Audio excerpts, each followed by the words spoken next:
To start your show now, press 1. To your important instructions. Since it appears you're calling back into the live show, we are reconnecting you now. Your show will go live in 5 seconds. 4, 3, 2, 1. Love Talk Radio.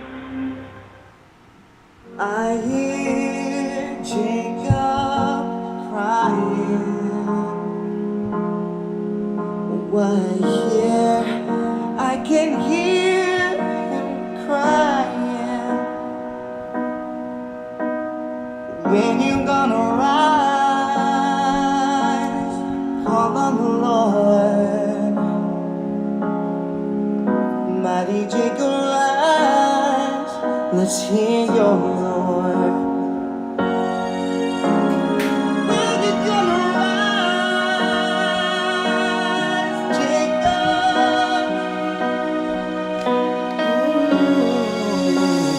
Hear you calling. Hear you calling, Jacob.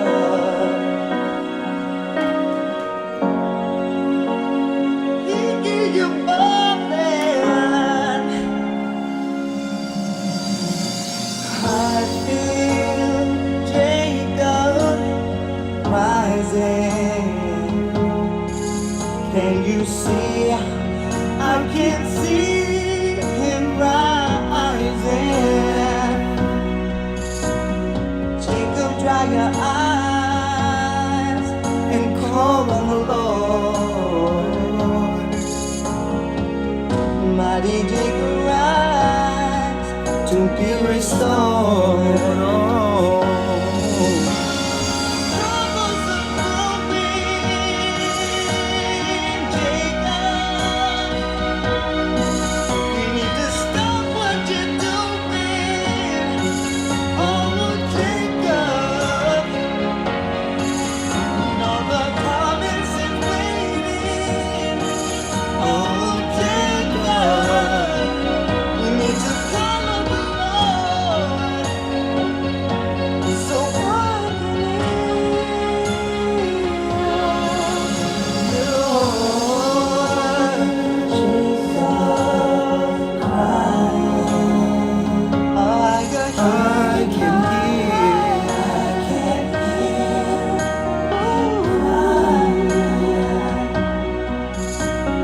Jacob, dry your eyes and call on the Lord.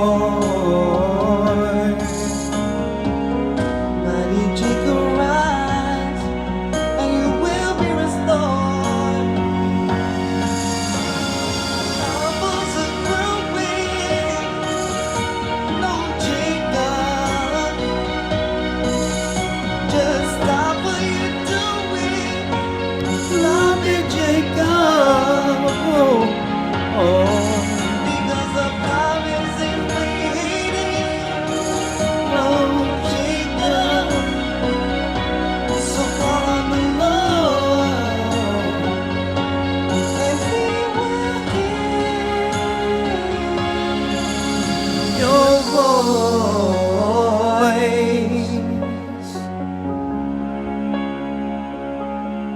Oh, Jacob, let us hear it. Oh no, let's hear that roar. Let's hear it. Let's hear it. Oh, ooh. Jacob, come and call on the Lord. That's right, Jacob. Come and call on the Most High. Come and call on the Most High. I mean, it's something about that song. I'm gonna tell you that put this work and put the time we're living in into its proper perspective. Shalom, brothers and sisters. I'm Elder Ricard Shiar, along with the elders of the Gathering of Christ Church. Well, some of them anyway, in the room with me today. Shalom, Elder Gabar. Shalom, Elder. How we doing? I'm doing well. Glad to have Elder Gabar, Elder Lawyer. Shalom. And of course, These are my partners in Christ. Ain't no partner in crime here. Partners in crime. Partners in Christ. And we have your rock in the back. So anything you need to say, your rock, you can come in at any time. We have a brand new studio. We took a little time to get in, but sooner or later next week, you're going to see the full dynamic of what we have going back here as far as sound and all that goes. And I'd like to thank AC. We would have had the mechanisms going, but one cord was out. And I'll take the blame for that. But jumping right in, brothers and sisters, yes. And I'm going to say this right now, okay? If there's any person, do us a favor. If you're 18 years or under, Over. if you're 18 years or under, 18 years or over, stay tuned. If you're under the ages of 18, please allow your parents to see this because we're going to be going into some things that might, on the surface, we're going to be going into some disturbing things today, this evening. But we're going to take a real critical analysis, a spiritual analysis, to see these things and sift to them for some level of spiritual therapy. Okay? And I say that so that we can fix our curse. And that's why I started off this particular program with I Hear Jacob Crying. And the Most High is calling the children of Israel back. And the powers that be made a concerted effort to destroy Judah, Benjamin, and Levi, the southern kingdom specifically. Okay? Judah, Benjamin, and Levi were targeted above all the other tribes of Israel.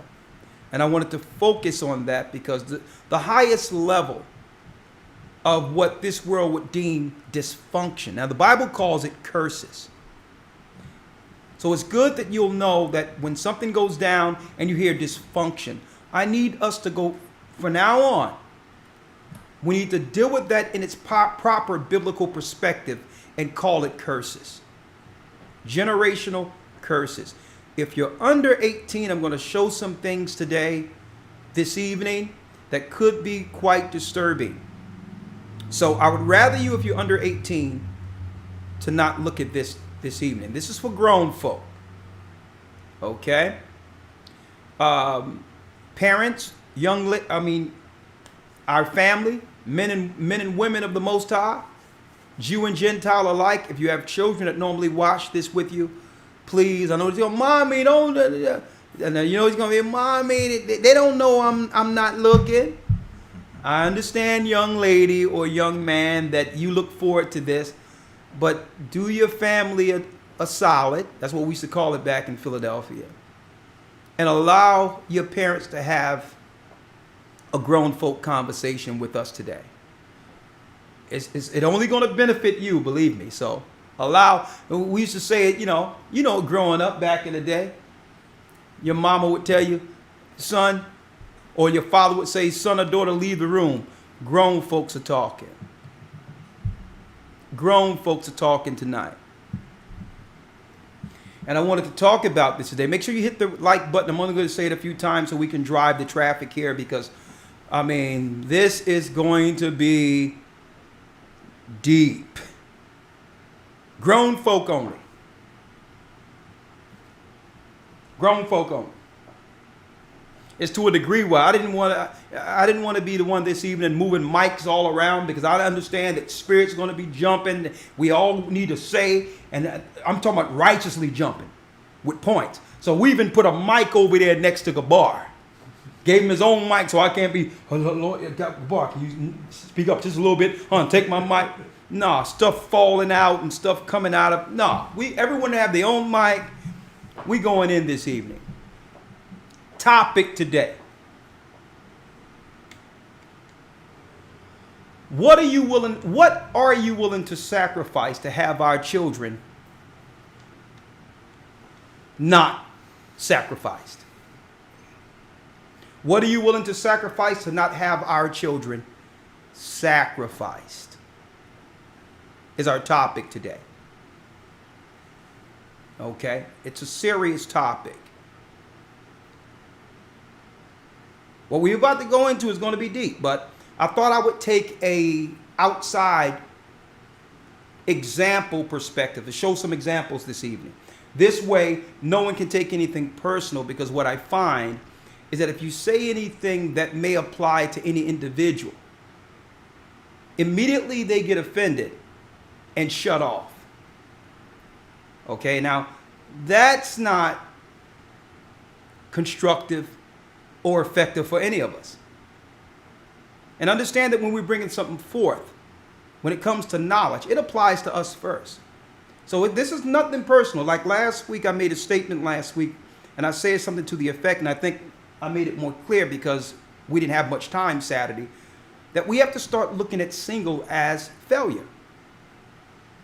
And I've seen so many people looking like, no, what? Christ was single, Paul was single. We're not talking about that type of single. We're talking about worldly single. Because those that are single for the Most High has a relationship that they're dedicated to. Okay? I was talking in specific how we immediately, all of us, excuse our behaviors and not realizing the generational curse. That when you make a decision, especially a grown folk after having children or whatever else, that decision no longer affects you as an individual. But what you don't understand are the unintended, let me put we in there. What we don't understand are the unintended consequences. The children. Our topic today. What are you willing to sacrifice to not have our children sacrificed? Okay? Highlighting the subject or the title, Unified Against Evil. Now this system, and right out, folks, for those who don't know it, if you do your research, America patterned its religious aspects from ancient Babylon. Okay? Listen to me clearly. It's a combination of ancient Babylonian rituals, which was a system. It had nothing to do with what church or temple you went to. The whole system required sacrifice. Now, this was primarily a Gentile practice. So it's normal amongst the Gentiles to require blood and cannibalism and all types of high-level rituals. So that's normal to the hierarchy amongst Gentiles. So you have to realize Babylon constructed of a spiritual component of the America comprises of the spiritual aspect of Babylon, but it needed the slave labor of Egypt. Right? So you got the slave labor of Egypt with the same people who were in Egypt before the Most High separated Israel from the pagans and said, listen, you're not to do what we witnessed the Egyptians doing. Because what they sacrificed to devils. Now, it's a combination where when America was built, it was built on those same ritualistic principles of Babylon and Egypt. You have the slavery of the Israelites who was enslaved under Egypt under the ritualistic system of Babylon. Now, there's a third leg to this animal. The Most High says our dead bodies shall lie in the street 3 days in that city which is spiritually called Sodom and Egypt. So you have another component, Sodom and Gomorrah. All three make what we know today as America and the Western world, which is the spiritual and political leg of the Western world's power. Now, why am I bringing that out with unified against evil? There's nothing we can do as a people. Nothing. Zero. If your children, get out of the way because we're about to go in. There's nothing we can do about the evil which is at the base of this construct. You can complain about it. You can say it's wrong. You can say it's heinous. You can stick your head in the sand as if it doesn't exist. But guess what? You cannot ignore it. You can stick your head in the sand, but it's affecting you. It's affecting all of us. Okay? No longer will we go back and make an excuse for our curses. I would call it dysfunction, but that's how the world throws you off. We can't say, well, I'm like this because of I've been programmed to be this way. I'm like this because of the Willie Lynch syndrome. I'm like this because the white man did this to me. I'm like this because some outside component affected me that turned me this way. Male or female. No more complaining about it. From now on, what we're going to do is we're going to find what the original construct against Babylon, against Sodom and Gomorrah, okay? Against Egypt. We're going to find that component and we're going to live that component. Because that's the one component evil fears. And by doing so, protect our children. It's time to arm ourselves with the full armor of the Almighty, because guess what? They're at the door. They're the people in the midst of these cities right now, burning things up. These are not black people. This is no George Floyd thing. Black people was just a cover. They just needed us to go out there and grab the TVs and all that so that we can be the smoke screen for the evil. They're at the door. And I'm going to tell you, there's not going to be no more excuses for this, because if we don't, as a people, gain this hedge in this time of calm, I'm going to tell you, there's no one going, there will be no one left for you to complain to or give an excuse to of why it happened. And that's why I went into about being single right now. You don't understand. You have no idea why they're trying to defund the police, folks. That's right. You have no idea. God's people are coming back to the law, statutes, and commandments. And the reality is this. The other nations, the Gentile nations, were sacrificing their own children as part of their political and country construct. When you go throughout all of history, the Gentile nations, the heathen nations at the base dealt with child sacrifice. Now, here's the benefit for them. You know what benefited them?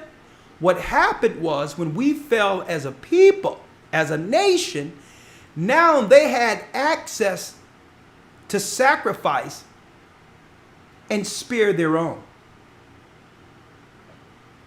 They had access. If we can now make a dysfunctional, if we can make this curse they're under dysfunction mainstream, we'll have continual access to children to be sacrificed. We'll just call them underprivileged. But if we can funnel them into our Babylonian machine, we'll be able to sacrifice more so them than choosing our own children to be sacrificed. Listen to what I'm talking about here. We have to be unified against evil. And I'm 5 minutes over the presentation, but let me dive right in. We have to first set the standard. Anything less than this is evil. Why did the Most High make man? Why? Now we're going back to the law, right? Going back to the law and the original construct, because the children of Israel, hey, folks, we have to be built. We really have to get built from ground up. Let's go into the Bible real quick. If you don't believe in the Bible, stay broken. It's not up to me to convince you that the Bible is the book, that the Bible has all the answers, because we've tried it every other way. And look, let's go real quick. Elder Lawyer, let's get man first. Yes, sir. This is the book of Genesis, chapter 2, verse number 7. Come on. And the Lord God formed man of the dust of the ground and breathed into his nostrils the breath of life, and man became a living soul. Now you notice when most go into Adam and man, dust of the ground, and I've seen so many people deal with Adam, and they go straight to, okay, he must have been black. Mm-hmm. They go straight to color. Let me tell you, and I believe that's a curse in itself. We, the original man, we were black. Well, okay, original man, black original man, what is the responsibility that comes with that? How do the first black man, how is the first black man subservient to all other nations? Mm-hmm. So what is that? Is that a badge and honor that you're celebrating having everything only to lose it? Mm-hmm. So what comes with this man? Mm. See? What comes with this man? It's not about blaming men either, because we're really going to focus on the children here. Because that's another component Satan uses. Julius Caesar, Roman Empire, one of his greatest psychological weapons was divide and conquer. You can control a family for at least 4 generations if you separate the husband and wife. That line becomes splintered. You separate the husband and wife, and Julius Caesar knew that it would take 4 generations to where one of their children would wake up and say, listen, I don't like how I'm feeling. I can't continue like my forefathers. It's time for me to look into my genetic code, look into my curse and fix it. He knew it. He knew at least that his children could have 200 years of servants if he could divide man from woman. Just one household fracture. Think about that. 200 years servants out of that. Now think about that across the board. Julius Caesar understood this.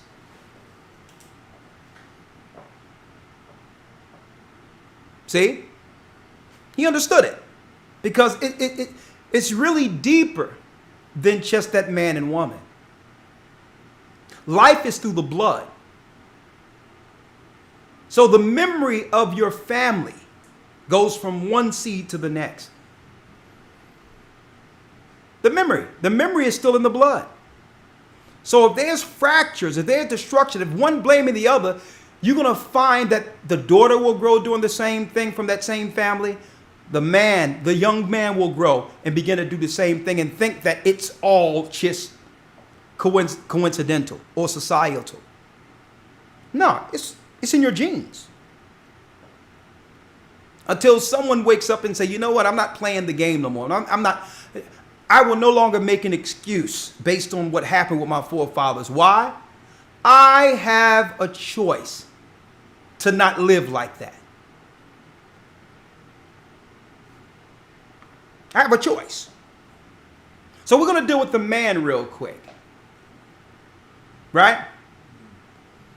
And I hear Willie Lynch also, you know, and it sounds deep, and that's okay. I've been broke down Willie Lynch before, but guess what? Willie Lynch is dead.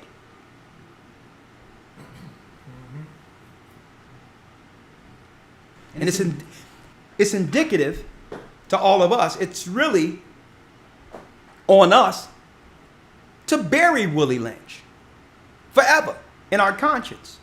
And I'm going to show you how. Let's deal with man real quick. Read. Yes, sir. Genesis chapter 2, verse 18.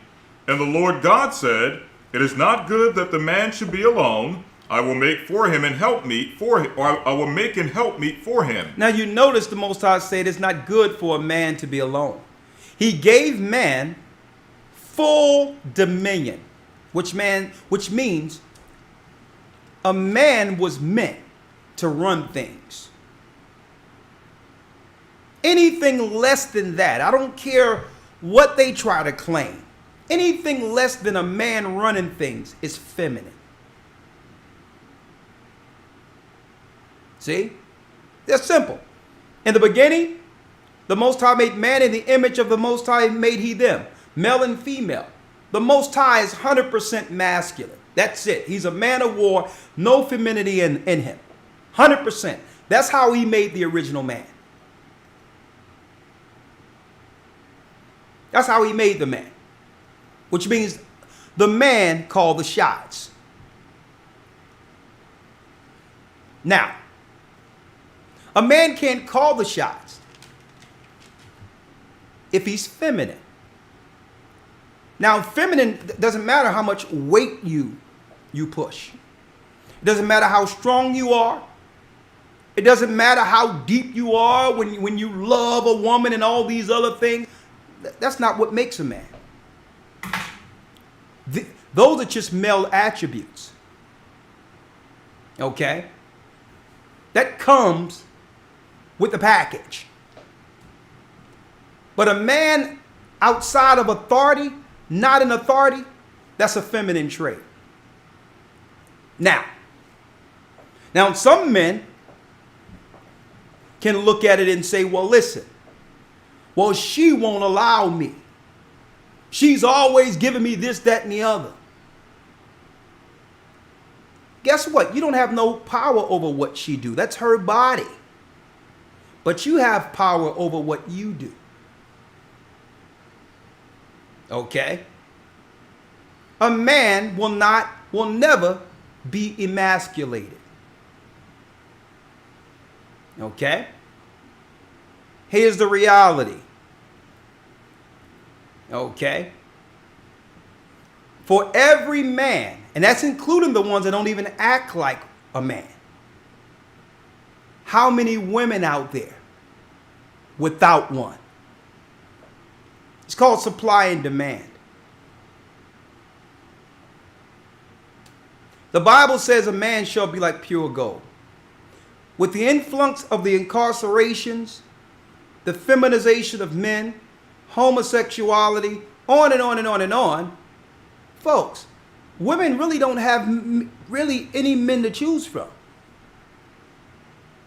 So instead of you understanding that you are the prized commodity, you're caught up into this.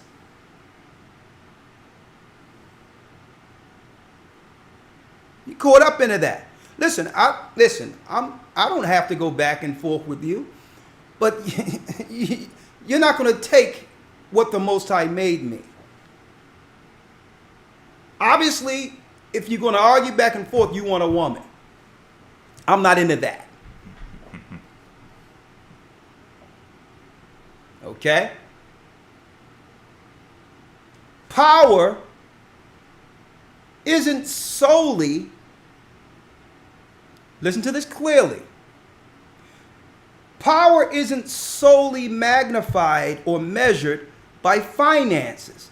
That's how they divided us into having us believe that.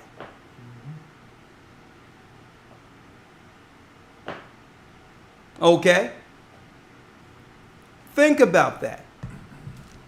Because of the Most High said man shouldn't be alone. He made us to have dominion. He says, I'm going to make her a helpmeet. So what is this doing? This giving man his true position? I'm dominator. I'm ruler. And given her position, a woman was made to help meet a man's requirement for the Most High. That's it. That's her position on earth. There's nothing more or less, and it doesn't matter what college she went to, and it doesn't matter how much money she makes. Okay? Women were made to be a helpmeet to man. Now, I don't care how much you would want to try to fight against that. That's what the Babylonian system does. But we're looking at a community suffering, not understanding that. Okay, let's just put it out there on the table. First of all, I was made to be a man with full authority, with an obligation to the Most High to finish according to his will in me, to establish the law and judge the earth righteously. Man. Woman, I'm here to help you with that. Let's read it. Genesis 2:18. And the Lord God said, it is not good that the man should be alone. Okay, read. I will make him an helpmeet for him. I will make an help meet for him. So why were women made? Women made. They weren't made to rival the man.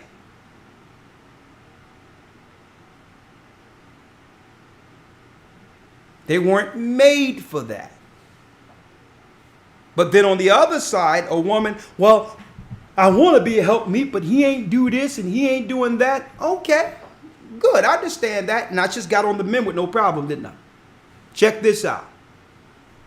If you understand a man's position as a dominator, as what he's supposed to be, how is it you're in the relationship and later you figure out he's not that? And now use that as a pretext to say, well, okay, this relationship isn't working. That means when you found the man, whatever you found him, listen, wherever you found him in any position, you connected with him to help meet whatever that was. And guess what? You had no problem with that.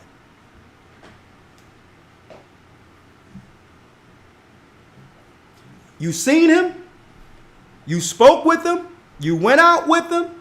Y'all talked together. Y'all spent time together. And everything you seen of that man, you said, you know what? It doesn't matter how high or low or where he is within society. You decided to help meet wherever he was. You became the help meet to that. That's not his fault. That's not his fault. You can't look at it and say, well, I thought he's going to change. Folks, the Most High didn't say, well, you know what, Eve? I'm going to pull you out of Adam to bank on Adam's potential.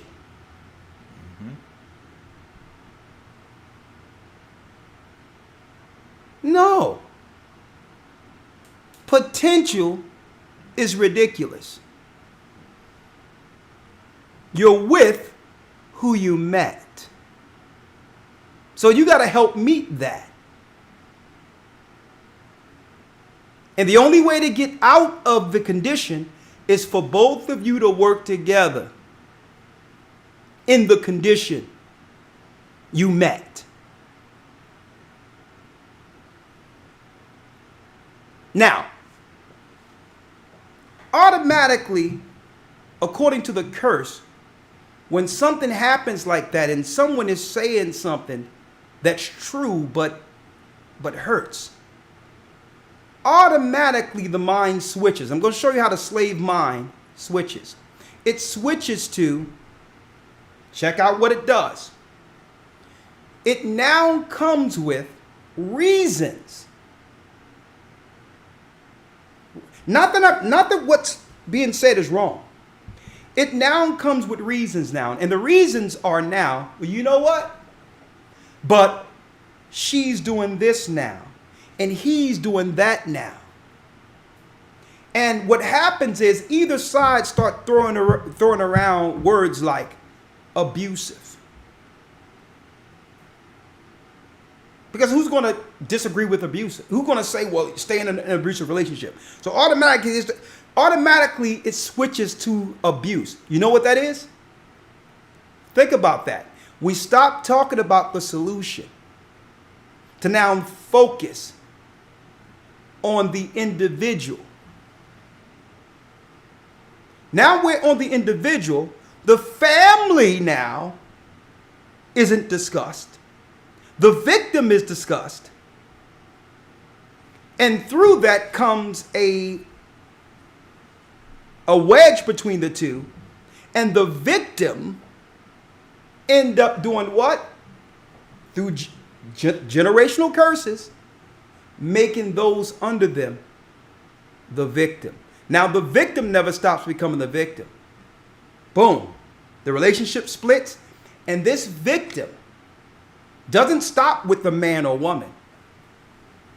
The spirit of victimization continues as a generational curse. And what happens is, listen, everyone's the enemy. Anytime someone comes to correct them, even their own children, they play victim because it worked. Solution wasn't on the table. I need to become a victim to do what I want to do, and it worked. But then you're teaching our children what? We're teaching our children how to become, through life, generational victims. I'm going to show you something real quick. I need y'all to stick with me here. So don't try to deflect through this whole thing and say, well, because of this, I'm that. No. No deflection. Let's just deal with the roles. Man was made to be the dominator, the ruler, and you are to accept him like that. And see him as that. And help meet him where you met him as that.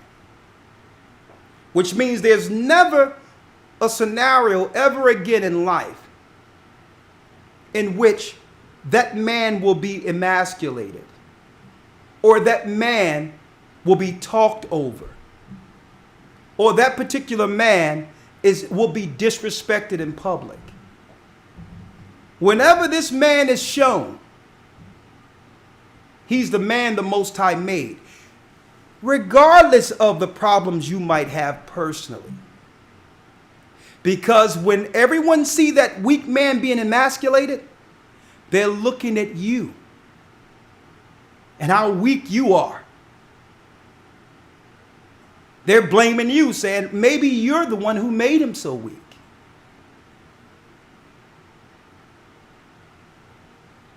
So you think that they're just looking at him as the weak one. You'll even tell everybody, I don't know what this guy, he ain't knit that up. You'll say all that, but people ain't receiving it how you are conveying it. They're conceiving it as not he's weak, not just him being weak. You chose him. So it's about you making sure that man is presented as the Most High made him at all times, even if there's issues. Okay? Because it always come back to, if you complain about either side, whatever the case is, it always going to come back to, okay, all these issues, you was with him how long?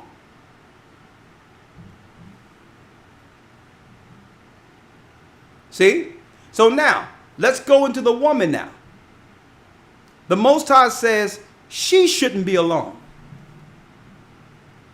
Right? Not saying that Adam shouldn't be alone. So why was women made, brothers and sisters? Women was made to be a helpmeet to man. Anything outside of that is dysfunction. And this is why even Babylon have made hard women. Not just black women.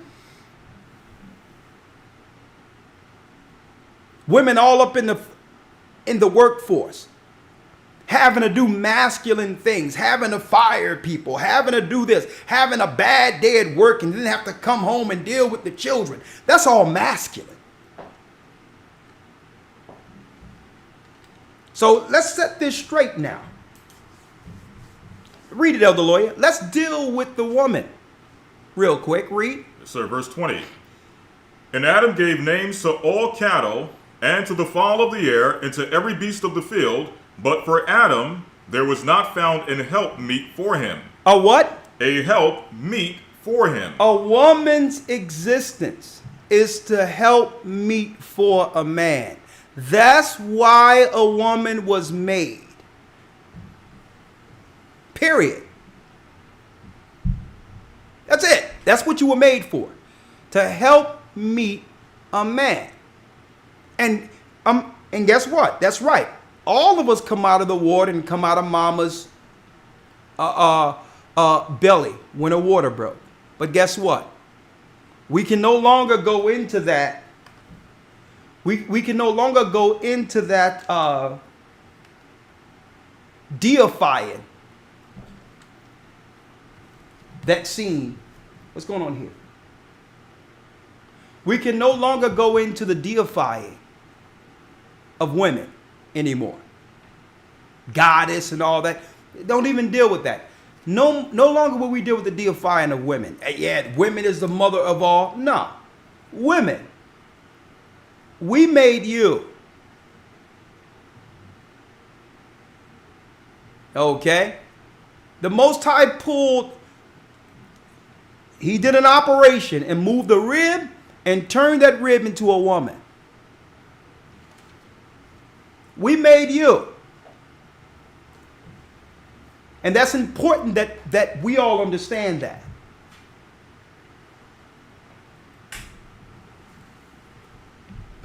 Out of nowhere, this thing just started. One moment.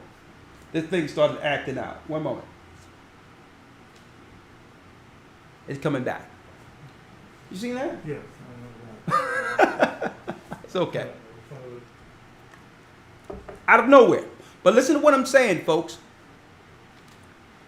Woman, you come from man. Woman means from man.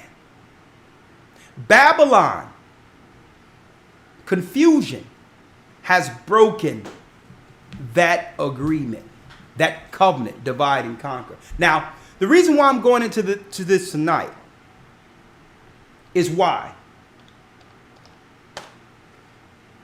What we see, what we witness in this generational curse, it disproportionately affects poor people, our people, the children of Israel. It doesn't take the other nations too long to keep things together. Even if they're dysfunctional, they can snap it back because they didn't go through a generational curse of hundreds, if not thousands of years. So what works for them doesn't work for us. Okay. Feminism doesn't work for our women like it works for them. That's right. Okay? We lose in the end of that. The only isms that work is male and female according to the Most High for us. And the Most High made it that way on purpose. The other nations under Moloch always dealt with some type of evil and confusion. Always. One moment. Finish reading, Elder Lawyer. Genesis 2, verse number 21. Yeah. And the Lord God caused a deep sleep to fall upon Adam, and he slept, and he took one of his ribs and closed up the flesh instead thereof. So, woman, you're from man. Woman means from man. Now, this is to bring things in proper perspective, in order, right? This is not to brag. This is just the way it is, right? Woman comes from man. Okay? Now, finish reading, Elder Lawyer. And the Lord caused a deep sleep to fall upon Adam, and he slept, and he took one of his ribs and closed up the flesh instead thereof. Come on. And the rib which the Lord God had taken from man made he a woman, made he a woman, read, and brought her unto the man. and brought her unto the man.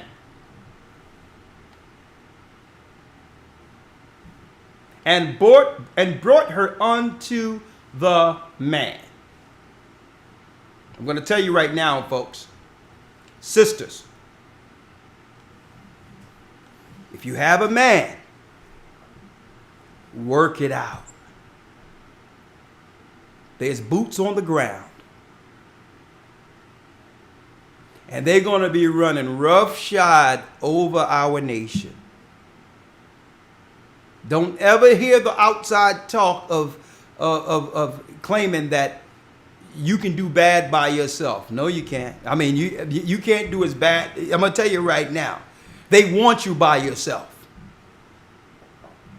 Don't listen. It's the devil telling you that you can do bad by yourself. Okay? 2 incomes is better than 1 income. Even if this man isn't making as much as you. Don't ever hear some feminist crap. Okay? Hold on to your man. You're going to need him. Okay? So what we're going to do going forward, we're going to practice. We're going to practice as a nation.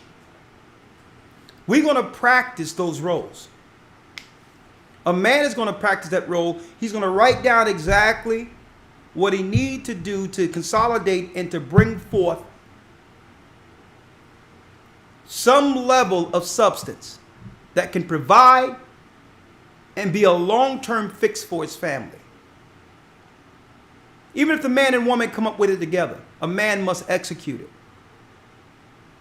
So that a man and woman can now learn how to work together and see the benefit of it. It doesn't matter who put in what first and how much it is and whether or not. No. Doesn't matter. If she's making more than him, so what? One mind, one spirit for one goal to finish. Kingdom. And so that the children can look at that and see a healthy example of what it means to be unified under spiritual cooperation. If not just for, even if it's something against our upbringing, we're going to try it differently for the sake of our children who are watching.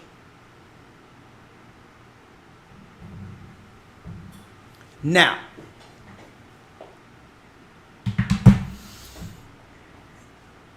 Elder Lawyer. Yes, sir. And this is why, folks, we were taken into captivity. When we were taken into captivity, folks, children of Israel, we went to sleep.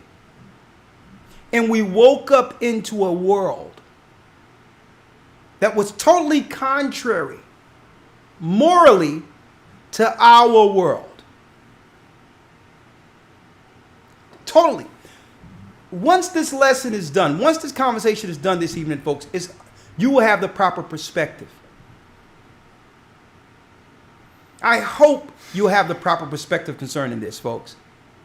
Because we woke up into a world that was totally morally corrupt, contrary to our genetics, contrary to our value system.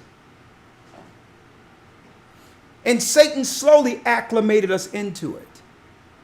But the world we're being acclimated into,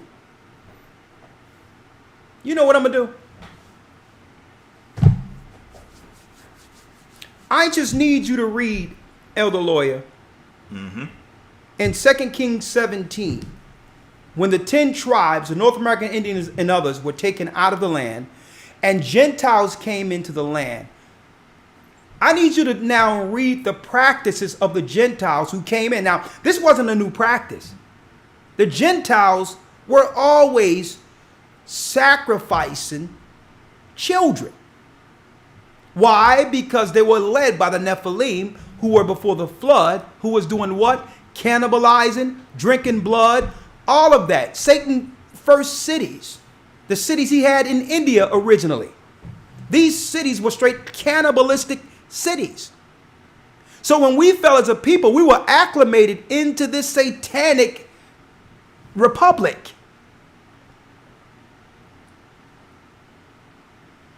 And see, keep in mind, folks, they had to set a system once we fell of curses or dysfunction so that they could get access to more blood, more children. So this is why we have a system that inherently will have the young woman grow against the man and the man against the woman. Not that they care about either of us, but through the dysfunction, they get access to children. They need them because under Satan, under their rituals, either they get children to be sacrificed or their children will be sacrificed. So you think this is just a spat between you and your man. He's not making enough money, or this, that, and the other, or she got a big mouth and she talked too much. You think it's about just an argument between you two. They don't care what the division is. If the children exhibit and witness what they hope is, the children will pick up on a dysfunction and continue it. Because then the government comes in. And the government has trap doors in each area waiting for children. They'll have signs out there. Are you abused? Are you being hit by your man? And they'll have someone with a black eye on a big billboard, call this number. You think they care about the woman getting slapped around? These are the same people that enslaved the children of Israel, threw us off ships to sharks, came over to a new land, raped the people, and killed the people to get the land, and they care if someone is knocking you upside the head? No. They don't care. They want the woman to call the hotline. Why? Because the first thing they'll ask is how many children you have in the home.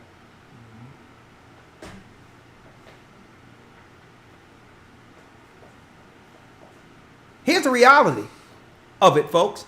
They created the dysfunction, the perpetual fight against man and women, so they can continue child sacrifice.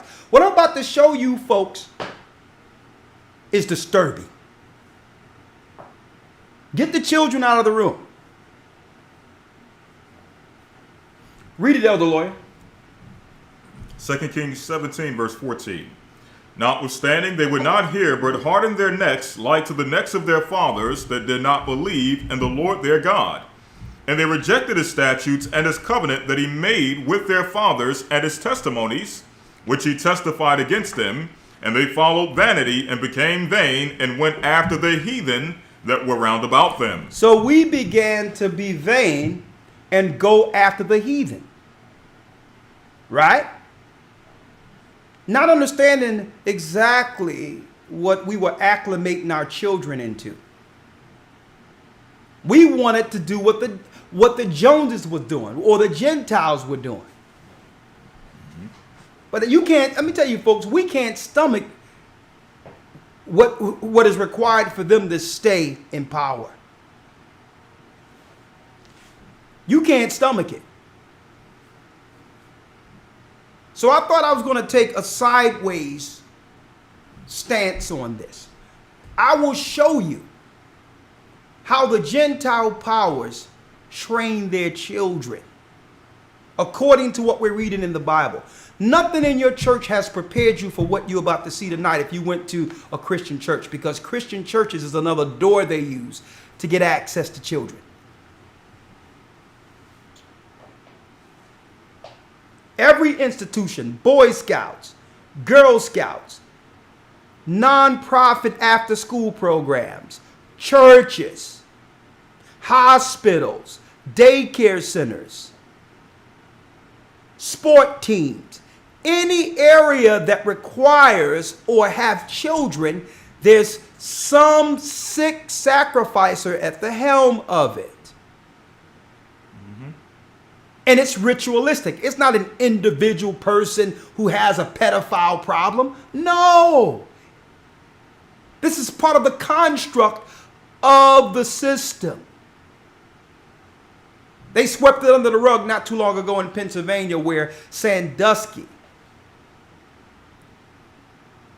at Penn State, they had the legend Joe Pye, and they're asking, well, how much did Joe Pye really know about what was going on? When Sandusky, connected with the Catholic Church, was bringing little black boys into the shower, dealing with them.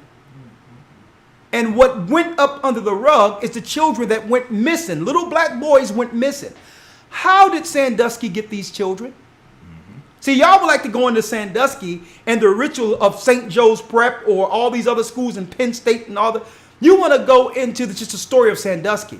The question is, how are they continually getting these children? That's right.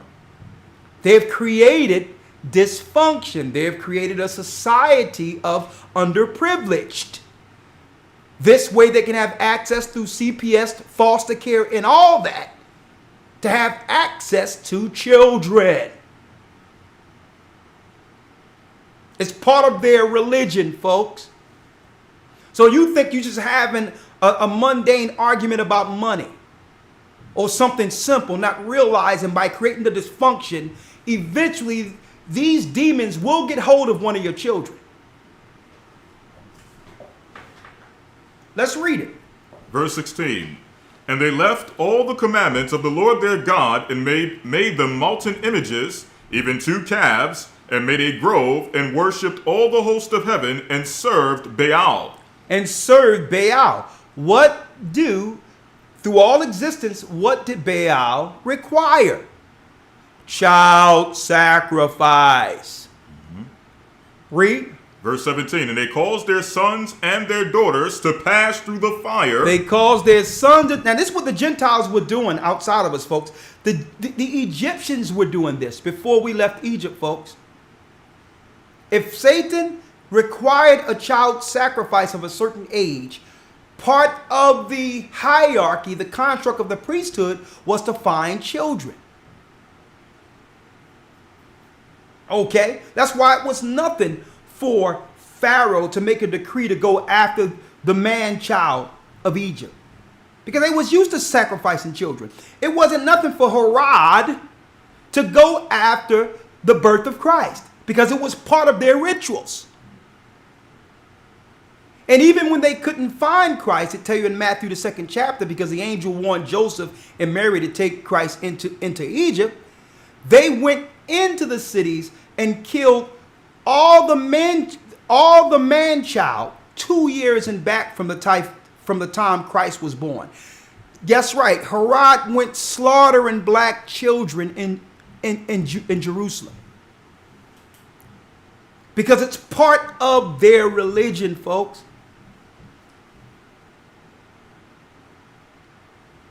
So I hate to be so plain and straight to you, because you think it's about some finances and about who has a job and all these little things.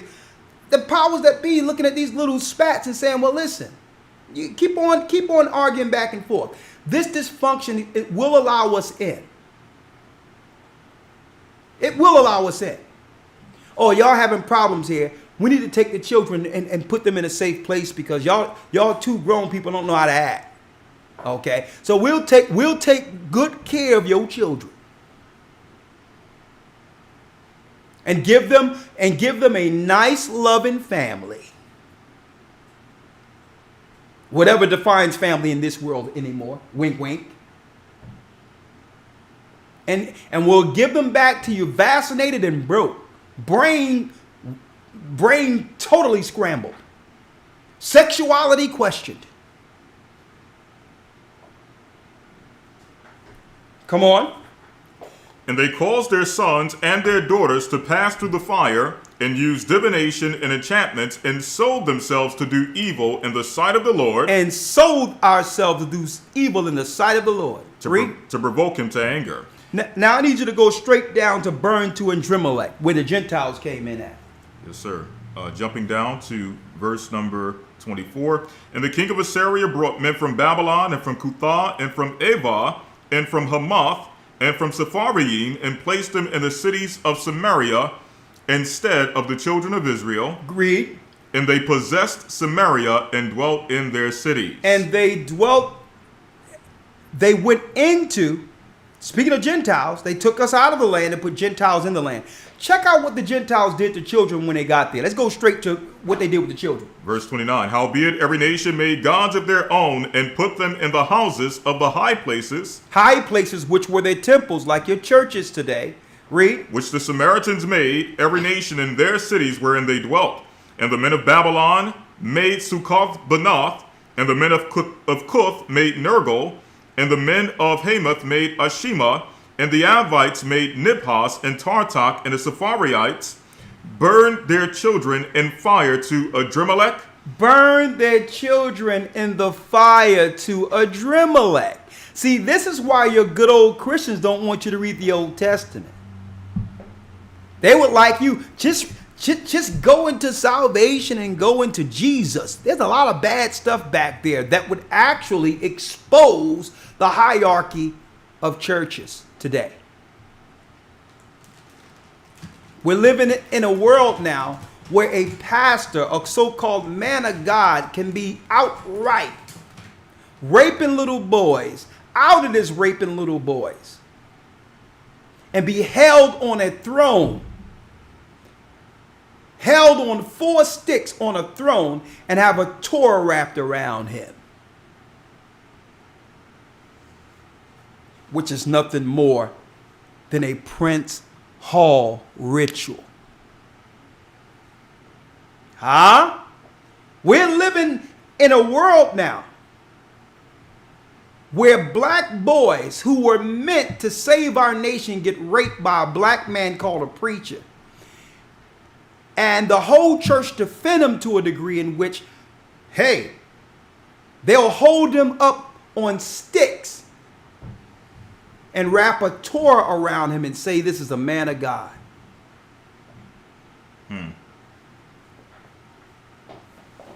Huh? Finish reading. It says the Sepharvites burnt their children in fire to Adrimelech. And guess what? These were Zionists who was protecting him. You know why? Because he was a part of the oaths. He was their good old boy. Doesn't matter what he did to children because it's part of the religion he follows. They came out and covered him and protected him. Why? Because according to their rules, he did nothing wrong. And that's what I need y'all to understand, folks. There's different sets of rules here. According to the world rule of Babylon, what Eddie Long did was right. It was required. So as soon as we wake up and realize the world that we have actually been enslaved under, the better. Because we'll put down our personal issues and turn to protect our children. According to the system Eddie Long was assimilated into, the system that upheld him and moved him into prominence, according to that system, he did nothing wrong. A matter of fact, what we found out is probably the lightest things he had to do to get to that position. And what I'm explaining to you, and the Bible is explaining to you, folks, that's the real world. It isn't wrong according to them.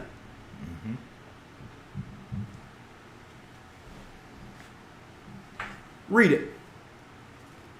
It says here, verse 32, so they feared the Lord and made unto themselves of the lowest of them priests of the high places, which sacrificed for them in the houses of the high places. Now, before you go there, I need you all to look at your screen real quick. On your screen real quick, I pulled up an old article. This is from Reuters. This is Reuters. Mainstream media, and you know, I went all the way back for this. Story Reuters this story came into play January 21st, 2007. What was being celebrated in 2007? Oprah opens academy for poor girls in South Africa. Cutting the ribbon, right? Doesn't that look nice? Doesn't that look nice? The question is, where are the parents of these little girls, and why do they need Oprah to come over and save them? Now, this was being celebrated all around the earth, especially within Black America. Why can't Oprah come and do a girls' school here? Why do you have to go all the way over to Africa? People ask. Well, here's an updated story. Oprah Winfrey ordered to stand trial in case linked to sex abuse at her all-girls school. Huh? Oprah Winfrey ordered to stand trial in case linked to what?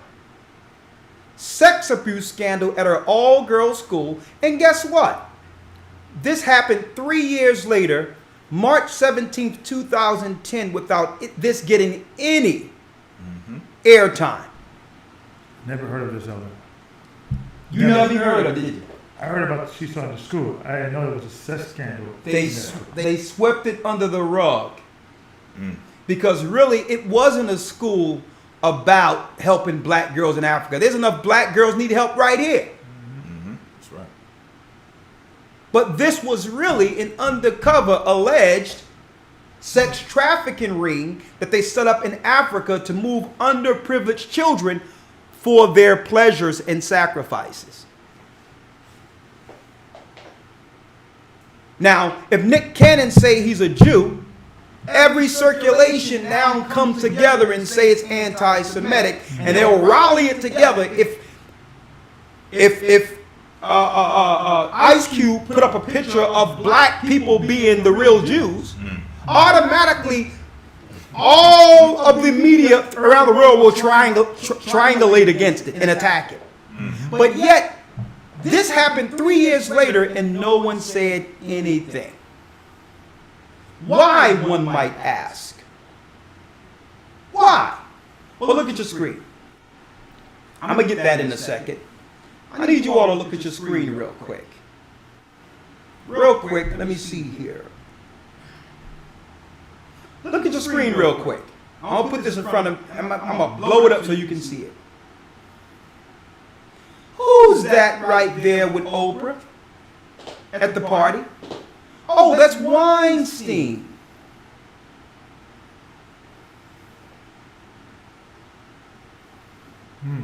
Someone's.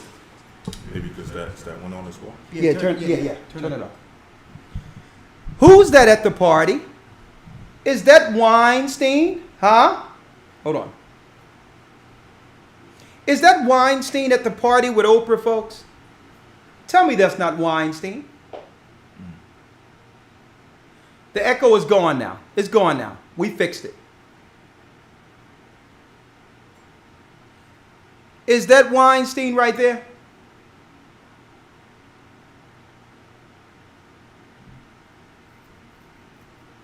It's not echoing anymore. It's good, right? Is the sound better now? Oh, I know what it is. It's still echoing? Oh, it's better now, right? Good, better. Okay, it's better. Yeah. Okay. Yeah. Yeah, because he had his mic on the same time. He forgot to turn it off. I apologize. Look at your screen. Who's that right there? That is Weinstein, who's up for sex abuse right now. Epstein, they claim, died in prison. Sex island for children trafficking. Now, folks, according to their religion, this isn't wrong. But they need this function in our communities to continue to have access to children. Now, I need you to look at your screen again. One more time. Let me put this away. Let me put this away, Oprah away, and I'm going to put this up real quick. This is Charlene. I think her name is Charlene Theron, right? Mm-hmm. The actress. Charlene Theron, the actress. Folks, I need to ask you a question. Is this a little boy or is this a little girl? It looks like a girl. It looks like a girl. No, Gabar. That's a little boy that Charlene Theron turned into a little girl. Where did she get this baby from? Where did she get this little boy from? Let me blow it up. Folks, that's a little boy that this woman dressed up like a little girl, and there's no pushback from, Charlize Theron. Charlize Theron is her name. That's a boy. No, that's a boy. Okay, no. And they purposely had this boy walk out knowing that the paparazzi would take pictures of him so that they could make a public statement amongst their circle that this little boy is ready to be what? You got it. He's ready to be cultivated and groomed for the circle.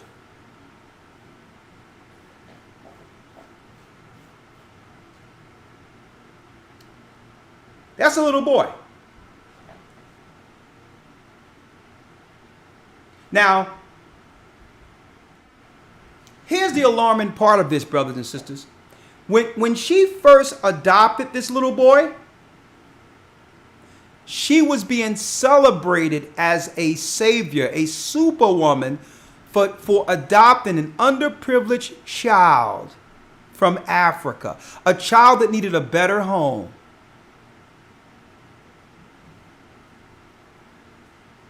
So the question is, how are they getting access to all these children? How? The curse, the dysfunction. That's why. The minute we come together as a nation and begin to follow God's law,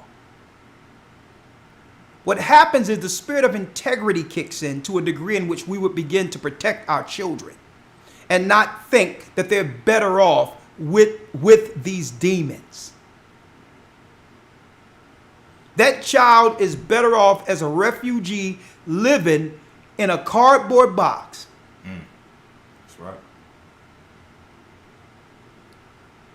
That's right. Than living in some big, high mansion getting passed around by the elite in a ritual.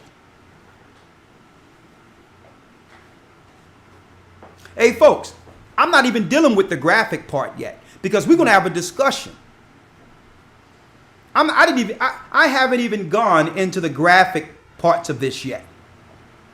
Okay? Listen to your screen real quick. They're rolling it all out. This is why the Supreme Court during COVID, this is why the Supreme Court made homosexuality, LGBTQ, a protected class. A protected class through the Supreme Court, because they're not stopping here. They need to protect, because it's all coming out now that these rituals, speaking of the sexual behaviors, it's all coming out that it's a normal part of society, that it was ritualistic from the beginning, and guess what? None of us can push back against it because it's a way of life. America was built on it. Don't forget, you got it. Albert Pike said at the end of it, we will dismantle all religion, including Christianity, and the whole world will at this time be able to receive Lucifer That's right. as their God.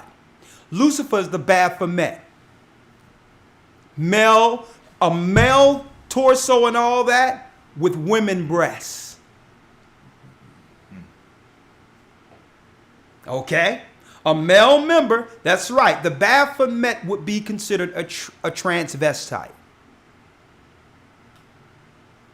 So it's only one piece they had to finish. They had to get enough of them politically over states and over cities, and then have a few of them on a Supreme Court to make their law permanent. Because once you're on a Supreme Court, you die on a Supreme Court. That position is a lifelong position. Okay? So they've been working progressively to get it into law so that it cannot be put out the books where dealing with children now is legal. How did they acclimate us into accepting LGBTQ and all that? You thought it was about marriage, didn't you? No, it wasn't. It was about when they can no longer hide their true religion, they would then need to make it a law where no one can do anything against it. So they came in with, I was born this way, right? Mm-hmm. Listen to this. And then we're going to open it up. So while you sitting there thinking about arguing about relationships and all that, understand that they need your dysfunction to get more Don Lemons. To get more of that little child, that Charlize Theron turned into a little girl, being passed around by the elite. To get more of those little girls under nonprofit, like Oprah Winfrey got to traffic amongst the satanic elite. Check this out. Because once they get them in and begin to groom them, they make them into, teleprompter readers.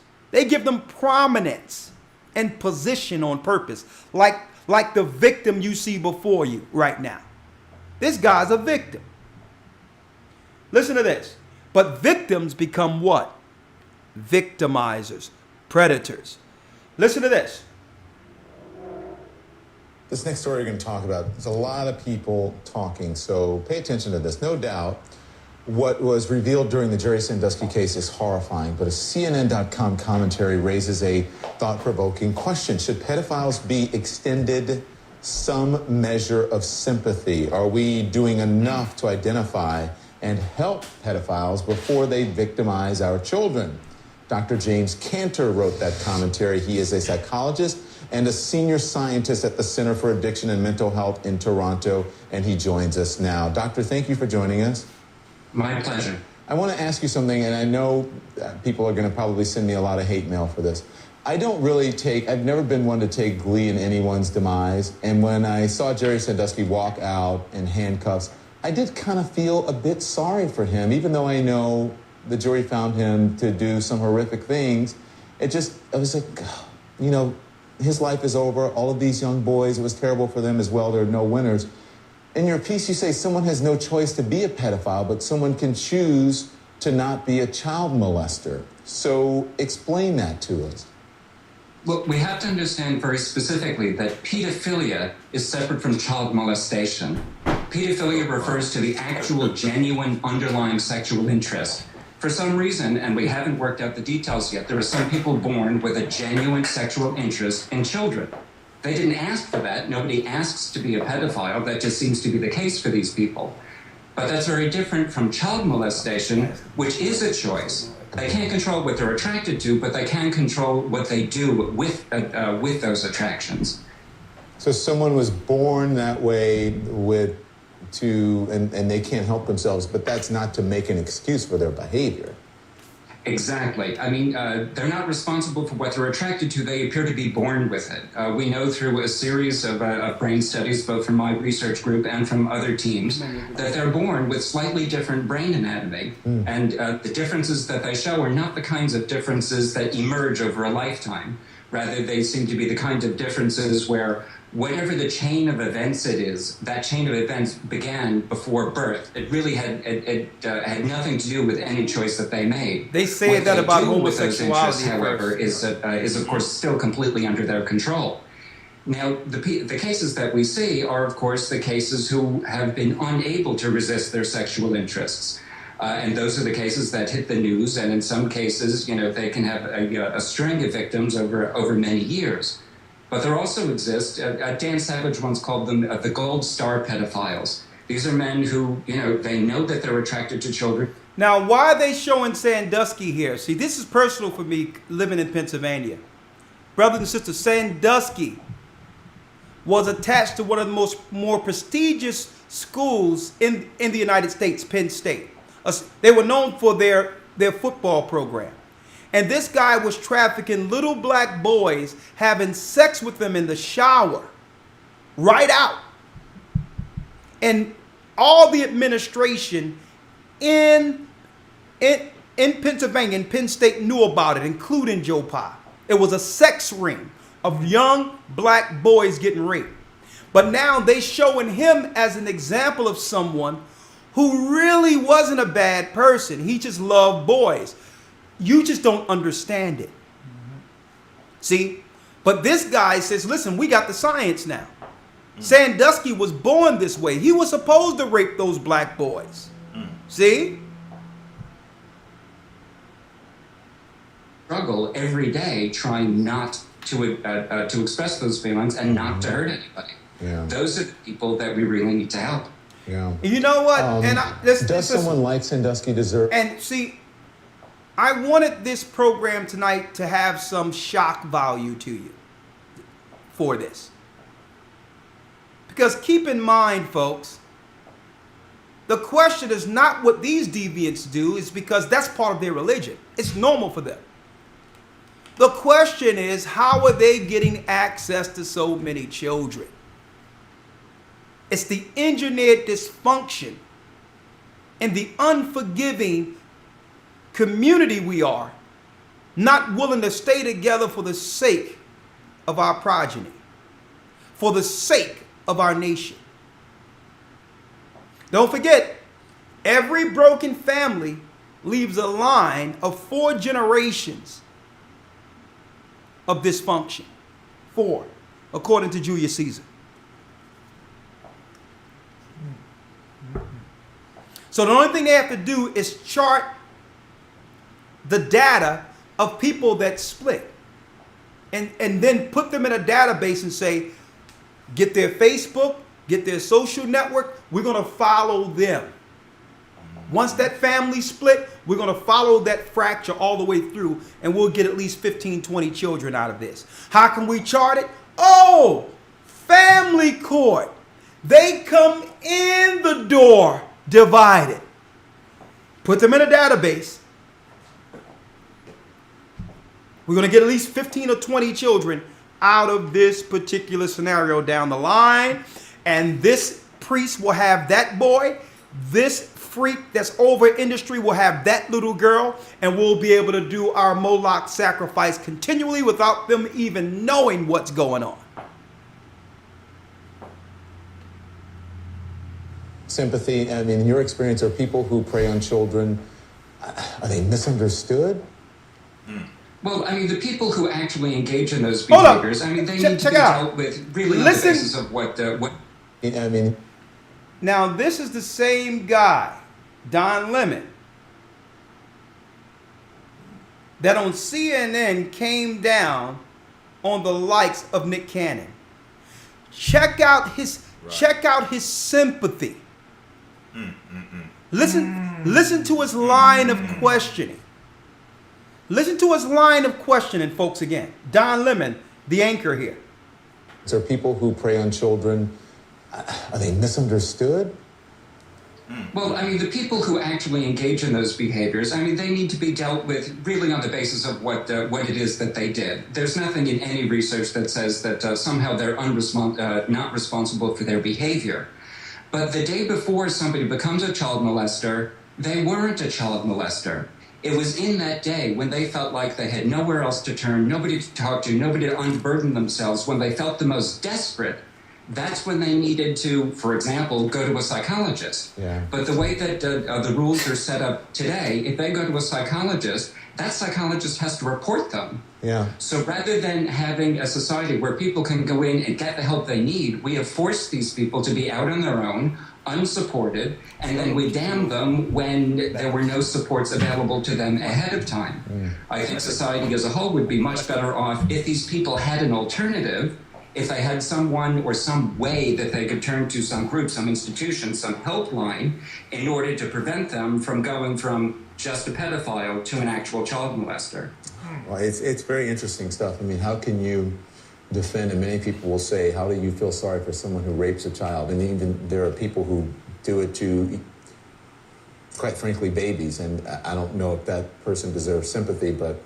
Well, sure, but that's now holding somebody responsible for their behavior, which is appropriate. Yeah. But before they engage that behavior, they're not responsible for their sexual interests. Yeah. If we were able to identify these people, for example, very early on and help provide them with the tools to control their own behaviors and their own interests, then we could prevent them from becoming a child molester. Yeah. So much of society right now is built into revenge and being punitive.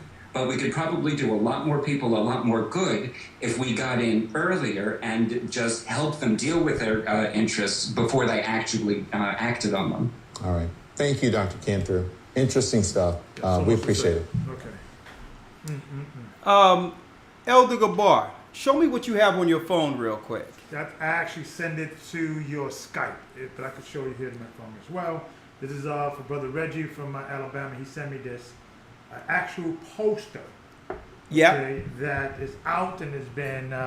This is the poster they've been putting out since COVID been going on, right? You guys, people can see it. I don't know if you all can see that. Look at that real quick. They're putting these posters everywhere where there's a grown man with the little boy, with love. And it says here, it's a rainbow flag. This is their next leg in this LGBTQ. They're going to add P to it. Because love is love. Pedophiles, people. Pedophiles are people too. Love is. Because love is love. A brother organically just took this on a post.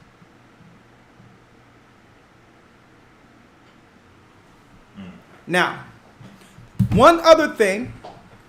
Now, last but not least, take your children away because this is what we're here for. What you're about to see is why we're here.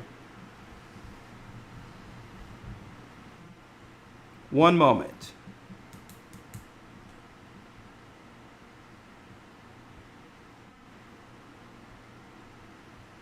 Let me find it. It's not there. One moment. Here it is. This is a young girl, and her brother were interviewed. Her and her brother were interviewed because they were actually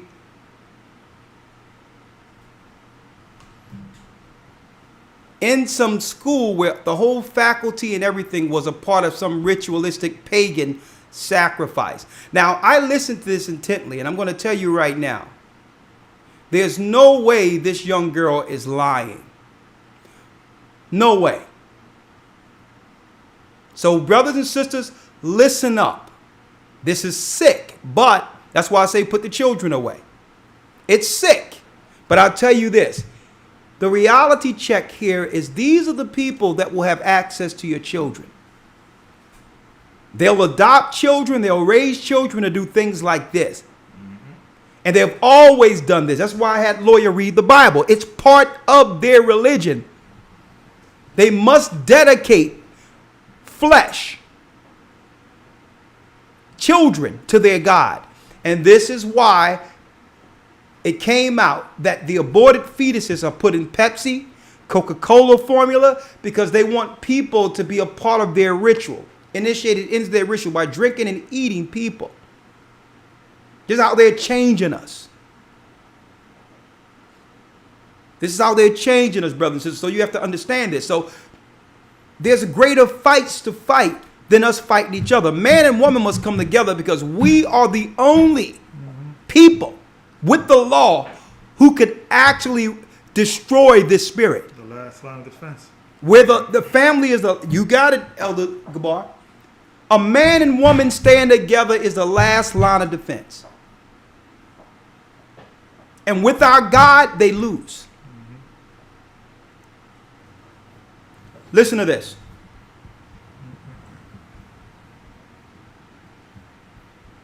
And then after this, of course, elders, we can have the conversations and we'll open up the line. And of course, lawyer, I'm going to ask your opinion. Let's go. But listen to this. In fact, he lies to my mom, and he says that he just sees us every 2 Saturdays. Do you That's see him every court 2 Saturdays? orders. Okay. So Do you that- see him every 2 Saturdays? Nope. We see him every single day. Every single day. And how do you At do that? school, he comes to our school. Oh, does he? And what does he do at the school? He does sex to us. He kills babies there. Right. We eat babies. We drink their blood. Okay. Because this is how we do it. So that on Wednesdays is the most special, busiest day, special day. Right. Okay. We'll take it little bit by little bit. So, you say your dad comes to your school every day. Yes. What does that mean? He comes That to your means, school every so day. that means he comes like whenever we have school on Saturdays. He comes and sees us there. Whereabouts does he come and see you? My school, Christchurch Primary Yeah, School. okay. Yes, that's the area we live next to Christchurch Primary School, Yeah. because we live in 5 Patterson Road, and then after he comes to our school. Right, okay. So who drops you off at school in the morning? My mum. So you get dropped off at school. Yes. When you get dropped off at school, what do you do then? So then they check if the coast is clear, if my mum's not there or anything around the area. Okay. So they go, Mr. Morris, the caretaker, Yeah. he goes around the school areas and checks if my mum is there or anything, like if the coast is clear. Right.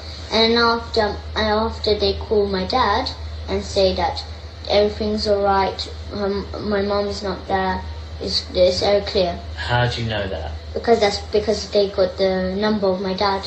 And how do you know that? Because I heard them talking to my dad. It was exactly my own dad's voice. Exactly. So where were you when you heard this caretaker speaking to you? Staff room. Why were you in the staff room? Because that's where they do sex to me. There. So you've got to school. Right, Yes. You've got to school. How did you get to school? So we just go and buy a car then. So you go by car Yes. with your mum. Yes. Get to the school. Yes. So you get out of the car. Yes. And where'd you go first of all? So this is where we park, and there's this little path.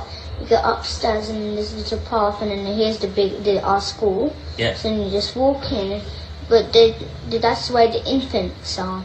But you have to go further along, and that's where the junior, because I'm in junior.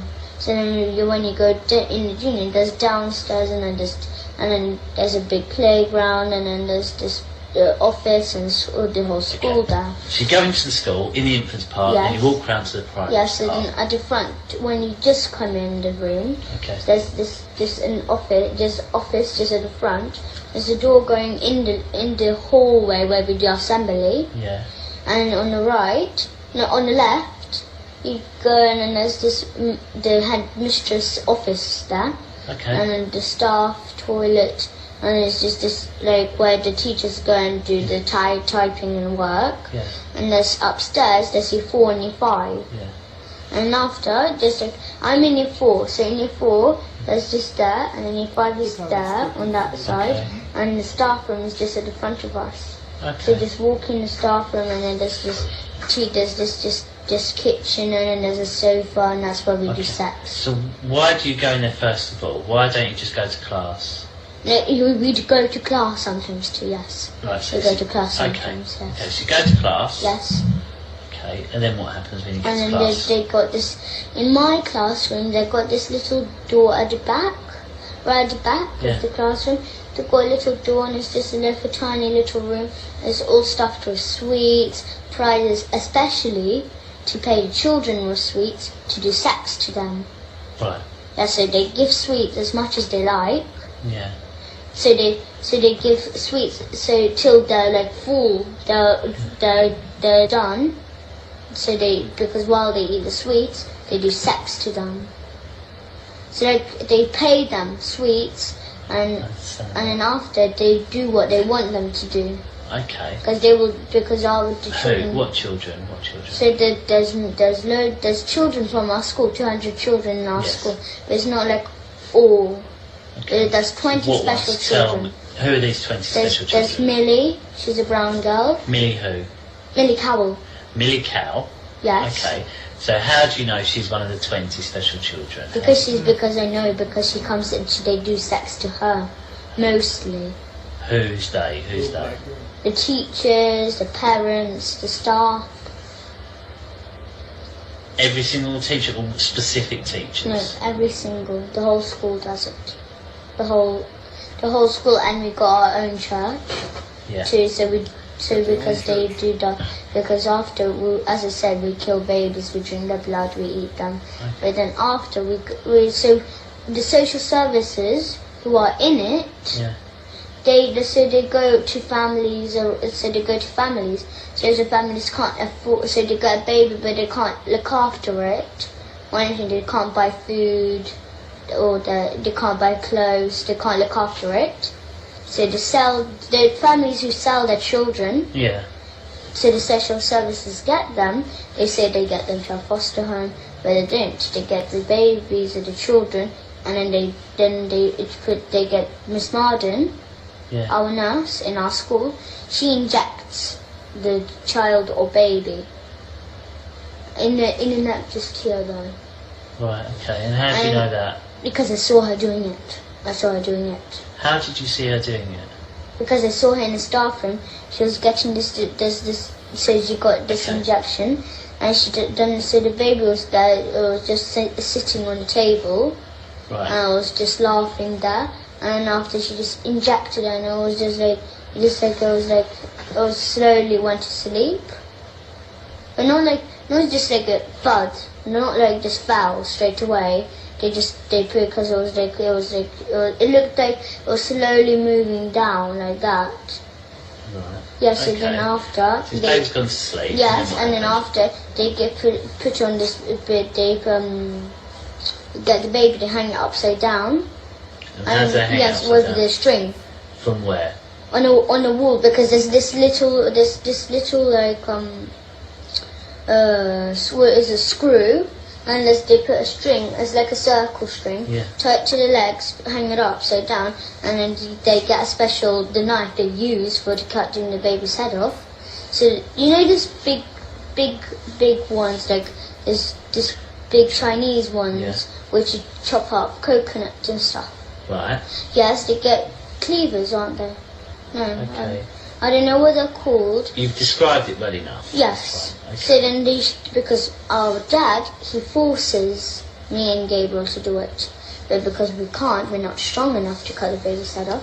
He does us to hold the knife, and he puts his hand at the top of our hand, and he helps us to cut the baby's head off. Because he's learning, he's teaching me and Gabriel, so when we're older, to do it to our own children and do this kind of stuff to our own children. Where is it this that happens?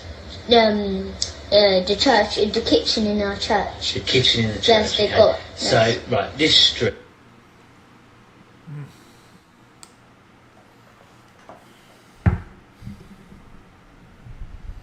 So much to put. There's actually more to this. But why did I show this evening, folks?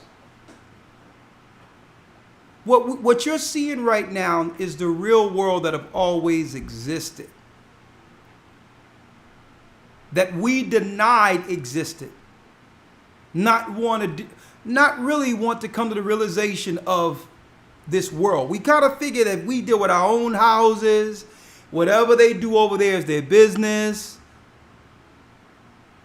And we'll use our own cognitive dissonance to think that, no way the government could allow such wickedness. No way the church can be this wickedness. And guess what, folks? This wicked. And by doing so, evil has expanded and is at our door. If they can do this to their own children, now, mind you, she's probably adopted or something. If they can do this to their own children, train them and groom them to become child sacrificers. This is so heinous because they would make spaghetti and all that, put the dead babies in it, and have the children eat it to get a taste of blood. Now, everything that she's talking about, our God warned us concerning the nation's practices, the Egyptian practices, the Babylonian practices.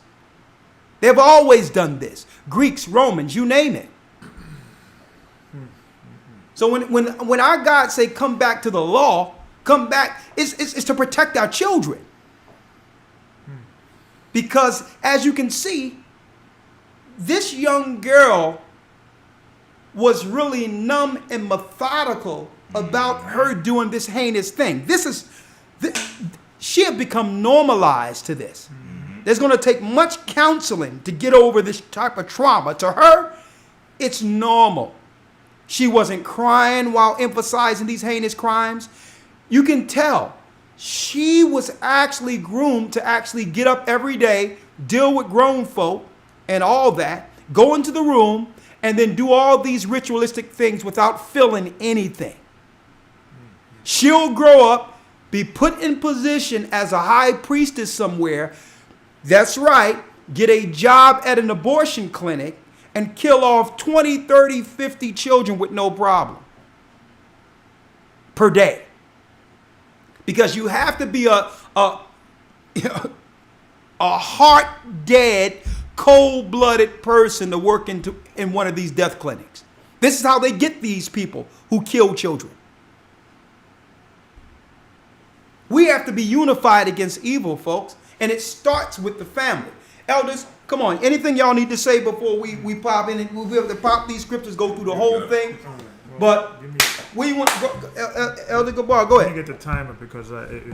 If I don't get a timer, I'll be here all night. No, go ahead.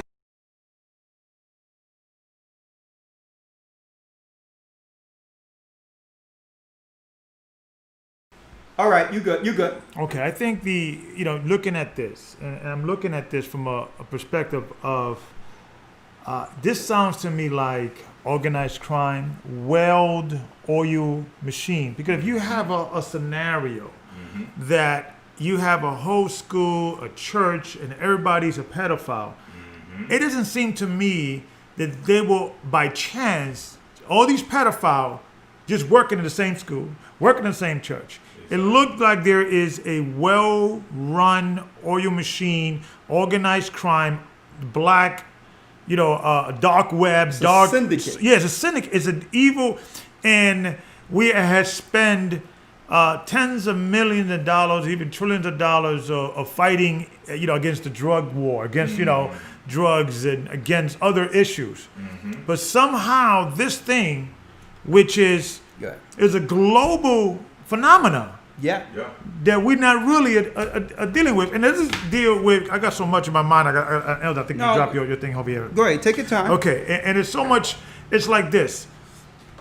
If we're going to accept the fact that pedophile is a sexual preference, you're born that way, right? So therefore, there has to be the same energy and resources.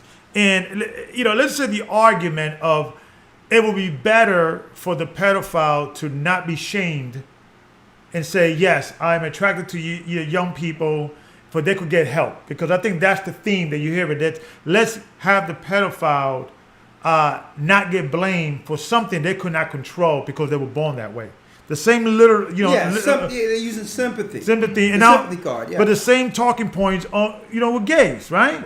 Because when you go into the early writings and the early symptoms, is that most gay people, it was learned behavior. That was usually when you go into literature in the 60s and 70s and 80s, that was learned behavior. Now, their switch is not learned behavior, is you were born that way. Yeah. Right. So if the conversation is you're born that way, and things of that nature as a pedophile, and we clearly see these testimonies from these young people, shouldn't it be, before we give them treatment, let's first stop the bleeding.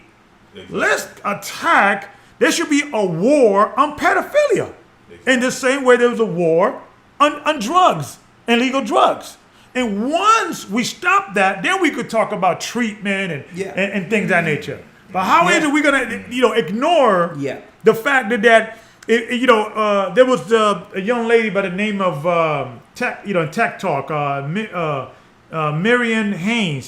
She had we talked about her earlier, and she talks about the same thing what these other gentlemen were saying, that pedophilia is not a choice; you're born that way, and then we have to start shaming them for because of them being born that way. Is not their fault. We have to kind of remove the stigma, the negative stigma, and try for them to come out, and if we could help them. Okay, let's argue that. Okay, that's maybe a thing we could probably do. But we cannot ignore the fact that if you're born this way and you're attracted to a little boy or a little girl the same way a heterosexual man is attracted to a woman, and they can't help it, clearly there is a conversation needs to be had on let's first stop the bleeding. Let's first stop and then focus on therapy. Let's not ignore the fact that there is, according to their numbers, 10% of the population are pedophile. 7 billion people, you do the numbers, that's tens of millions of people. Yeah. And you got to also think about if 10% of the population are pedophile and they're not being dealt with, okay, and stop the bleeding, okay,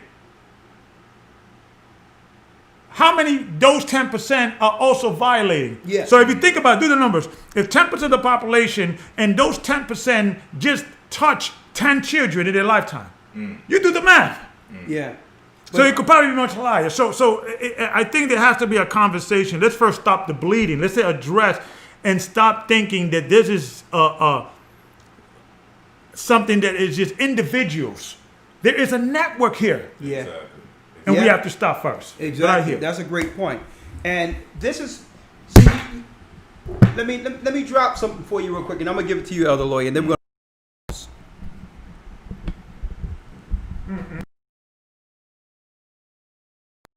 What I want to drop real quick to you, brothers and sisters, is that you have to understand how their psychology works. Their psychology works by inundation. It doesn't matter whether or not you think it's negative or positive, as long as you continually hear it over and over again, you'll get acclimated into believing it's normal. That's why we were inundated with homosexuality and born this way and this, that, and the other, to the point where, because why? The shock is when it was first introduced. But once it continually is inundated through media, it becomes normal to the point where you'd be like, well, okay, it's not affecting me. And then it goes to it's not affecting me to one of my children now. In our neighborhoods now are saying that they're having feelings adverse to our traditional values of man and woman. See? And then then eventually it becomes normal because we have to accept it now that it has affected our children. Then, so they know that this particular program works. They know it. So now they're using the same program for pedophilia. But the point I wanted to make, not to make this a homosexual pedophilia conversation, is that this is just them coming out, letting you know the real world. The people, the politicians and industry that really control the world, the powerful, deal with these behaviors as part of their ritualistic powers. This is part of their ritualistic powers. And the reality is, every day, this behavior is normal to them. It's ritualistic. It's a necessity to stay in power for them under the Moloch Babylonian religion they're upholding. They're priests and priestesses of Satan. So what we're trying to do is let you know that this system is rigged. You say a syndicate, it's the whole world outside of the God of Israel and his world that he made to protect us as Israelites. What we're telling you is, every time you leave your child at a daycare center, every time you leave your child in these other areas, understand that there's a pool of underprivileged children that they're looking at to get to. Not to say that these particular nonprofit or institutions don't have good to them. But the powers who created these institutions aren't in it for that. They're in it to find candidates for their sacrifices. So it's not like battered women, 100 battered women come through to get help. Okay, they getting help. They getting the assistance they need. They getting the intervention they need, the counseling they need. But yeah, but there's going to be one person that come through there with a drug habit or is abusing their own children. That's who they're looking for. Then they get on the phone and say, I think we have something. Send CPS to that house and get those children. See, that's how it works. They'll help you, but it comes with a price, our children, which is letting you know that the whole world is rigged that way. That's the real world. They sacrifice children as part of their religion. Elder Lawyer, mic's yours, and then we'll go to calls. Yes, sir. Yes, sir. Bouncing off of the point you just made, along with the point Elder Gabar just made about what we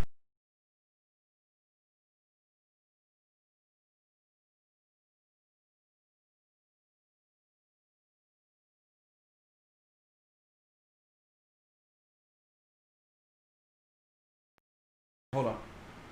Go ahead. This is not an isolated situation where you just have a few people here and there who decide that they just have the desire to abuse children. This is institutionalized. As you were stating, this is the foundation and the root of this society. And it's not just America. This is worldwide.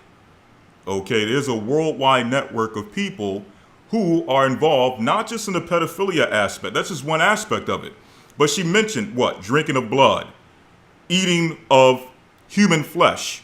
This is cult-like or ritualistic types of behavior. This is not just about someone feeling like they have an emotion towards, or even the word itself. I mean, pedophile. Pedophile means what? A love of children. Yeah. You mean to tell me that having sex with a child, sacrificing children and things of that nature, you mean to tell me that that is expressing love towards children? That's hatred. That's the most abominable thing, or one of the most abominable things that could ever be done on the face of the planet. But it's like a mind game where they even tell us that that type of activity is the love of children. That's psychotic, okay? But the main point I wanted to make is the fact that the way that Don Lemon, the way he spoke about the feelings we need to express to the perpetrators of this type of behavior. Like, we need to feel some type of sympathy for someone who abuses children in this fashion. We need to feel like, you know, yeah, the children were hurt, but, you know, I feel even more so sorry because now this guy's life is over. Now I have to question his moral, even though his moral compass is already shot anyway. But I have to even more so question where his moral compass is. What blood does he have on his hands to even come out with a statement to say that I need to feel some level of sorrow or empathy for someone who commits this type of activity towards children? And we see this time and time again, where instead of looking to have empathy for the victims, we find a way to have empathy for the perpetrator when it comes to homosexuality. Again, we're not trying to, you know, listen, we understand how this thing goes. It's a cycle, okay? It's a cycle. Those, a large percentage of those who are dealing in that lifestyle were abused in similar fashion as this young girl just stated, okay? But even in that, they protect the abuser by saying, listen, it's not about the abuse, it's the fact that I was born this way. So it takes away the idea that there was any abuse at any point in their life. No, it's good. It's good. It's good now. Go ahead, Elder Lloyd. Yes, sir. Go So ahead. the point is that we learn to have empathy for the perpetrator more so than having empathy for the abuser. Exactly.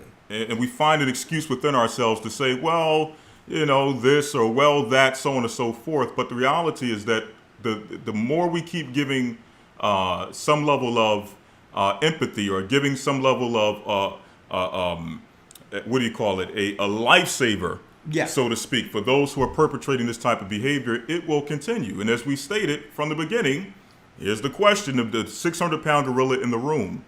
Where are the children coming from that they're getting access to? How are they getting access to children in this fashion? Okay? How were they able to get access to the brown girl that she mentioned in the video? Exactly. How? These children are falling out the sky. Because they created an environment of curses or dysfunction so that they can have a continual pool or stream of children to sacrifice. And that's where the man and woman come in at. This is why they flood our neighborhoods with drugs. And then we'll blame the CIA and others.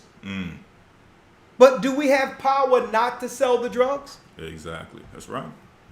That's right. They need the drugs in the system because this is the way CPS and others come in to take children.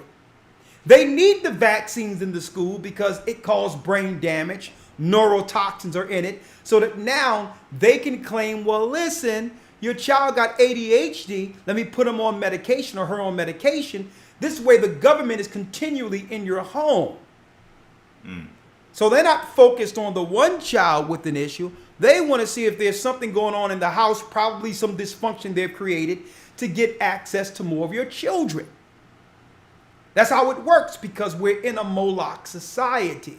So I'm putting it out there to say, well, listen, we're not going to change this until Christ is going to come back and do away with it altogether. But until then, we, male and female together, must come together unified against evil to fight this. We're the only ones who can win against this.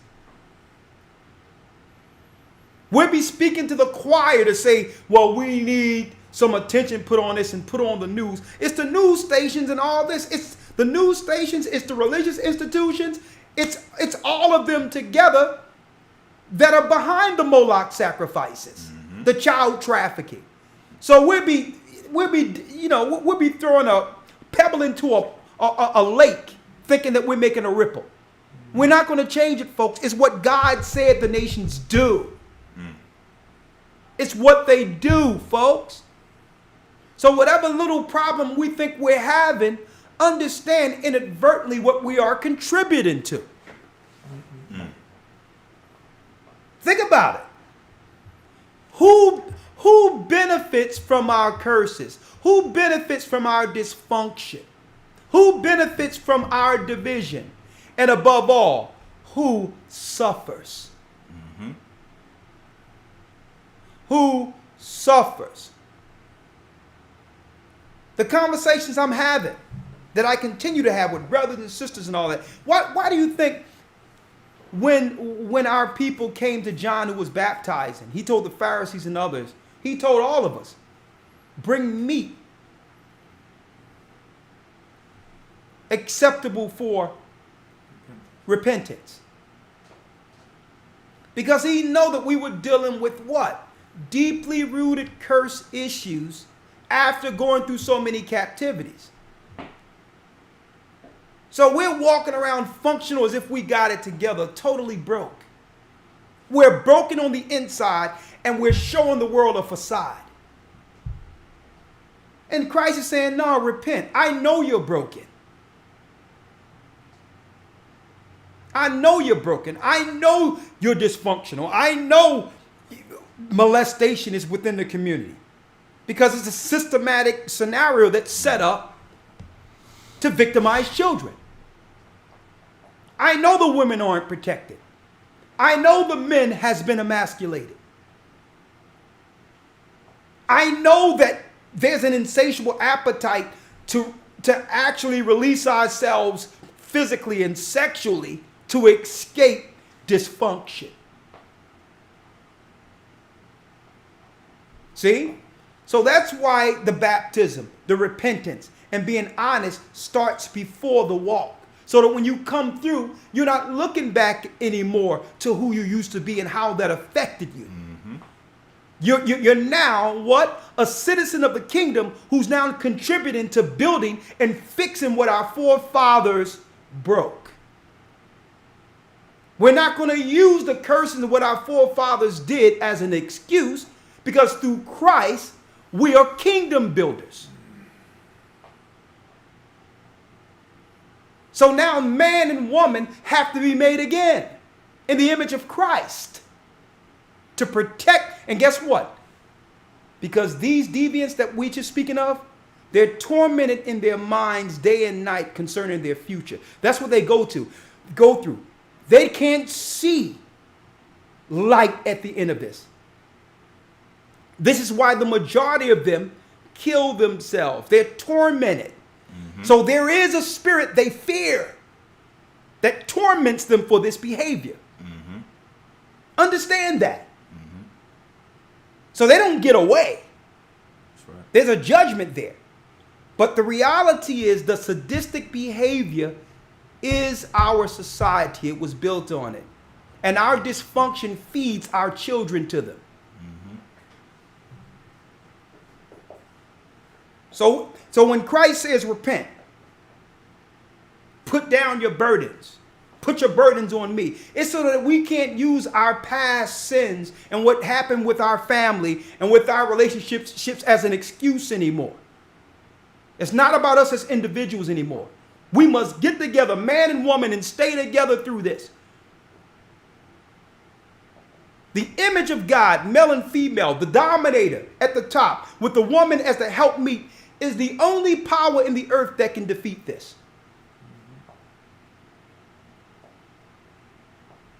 No more victim.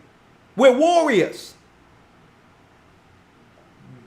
We're warriors, because I'm going to tell you, you think the evil, the wicked, the reprobate, you think they're taking days off? You think there's a schism amongst them? No, they're united with their agenda. And Elder, yes. Just to land back, I'm sorry, Lord. You any more though? Okay. Go ahead. Earlier you and I were talking about in regards that there was a shift or in the purpose of the church. Yes. Can you elaborate on that in regards that now churches are deemed to be a place where, I don't put words in your mouth, but Christ established a church one way, but now churches has become something else. Can you elaborate on that, please? Yeah, I'm glad he brought that up, because before the broadcast today, the Roman Catholic Church and their temples, what we see in church today isn't the Church of Christ. Out there, your Baptist church and all that.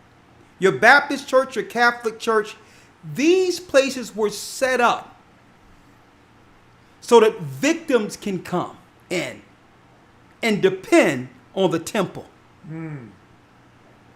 That wasn't how the churches were set up under Christ, where everyone is coming with a problem to fix and have it fixed by the temple. That ain't how Christ set up churches. We went into the church, we was baptized and cleansed after confessing our faults, so they wouldn't bring that baggage into the church. The church was the beginning of the kingdom, in which now all of our sins are washed away and there's no guilt.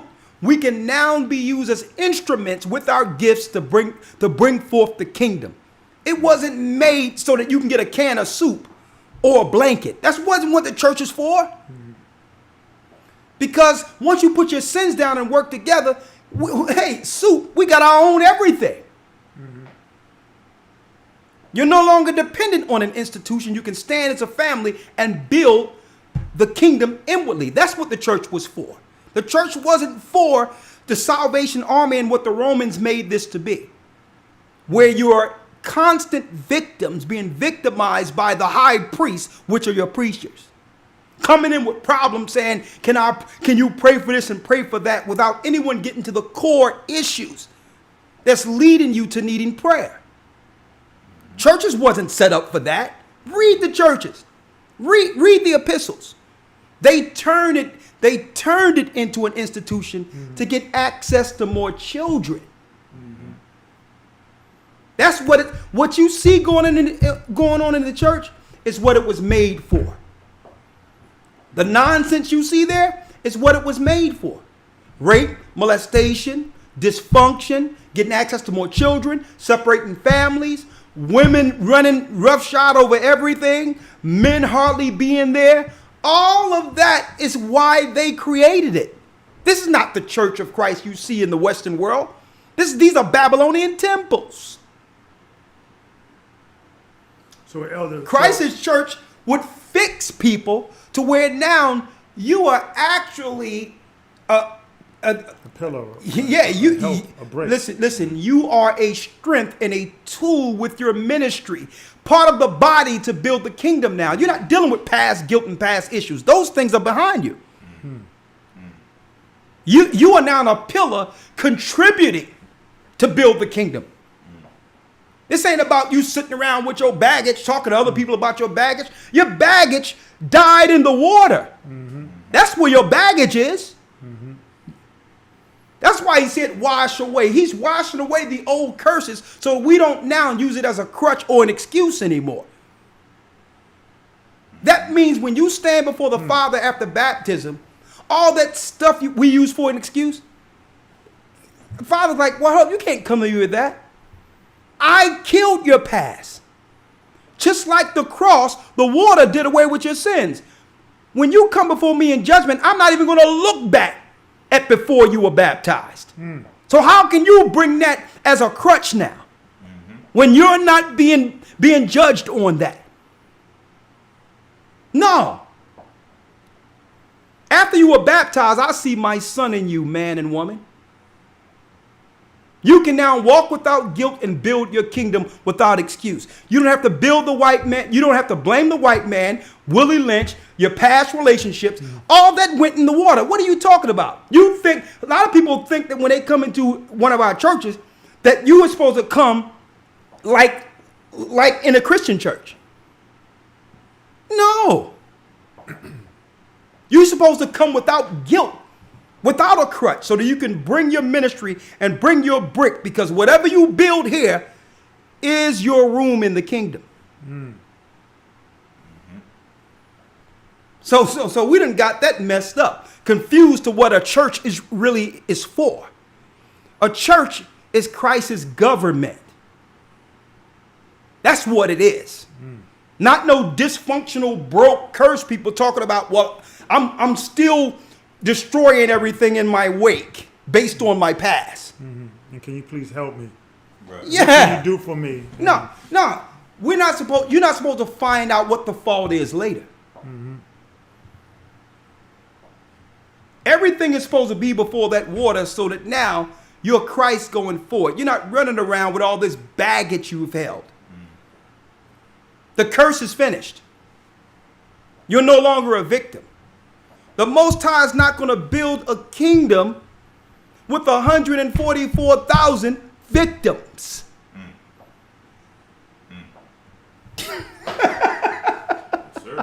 So basically what you're saying Yeah. is not what the church could do for me, is what I could do for the church. It's bringing your ministry within the work.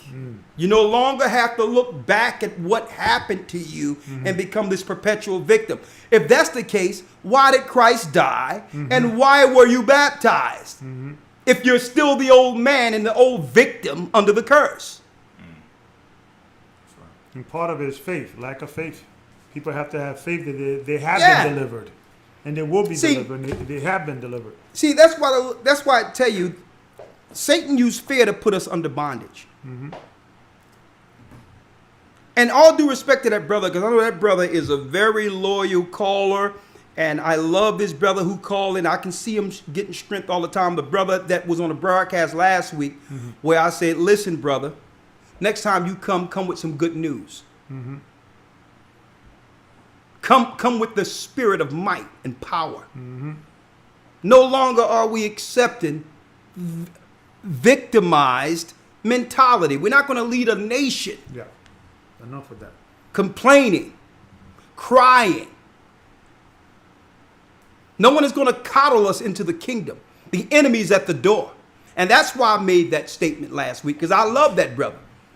But he's stuck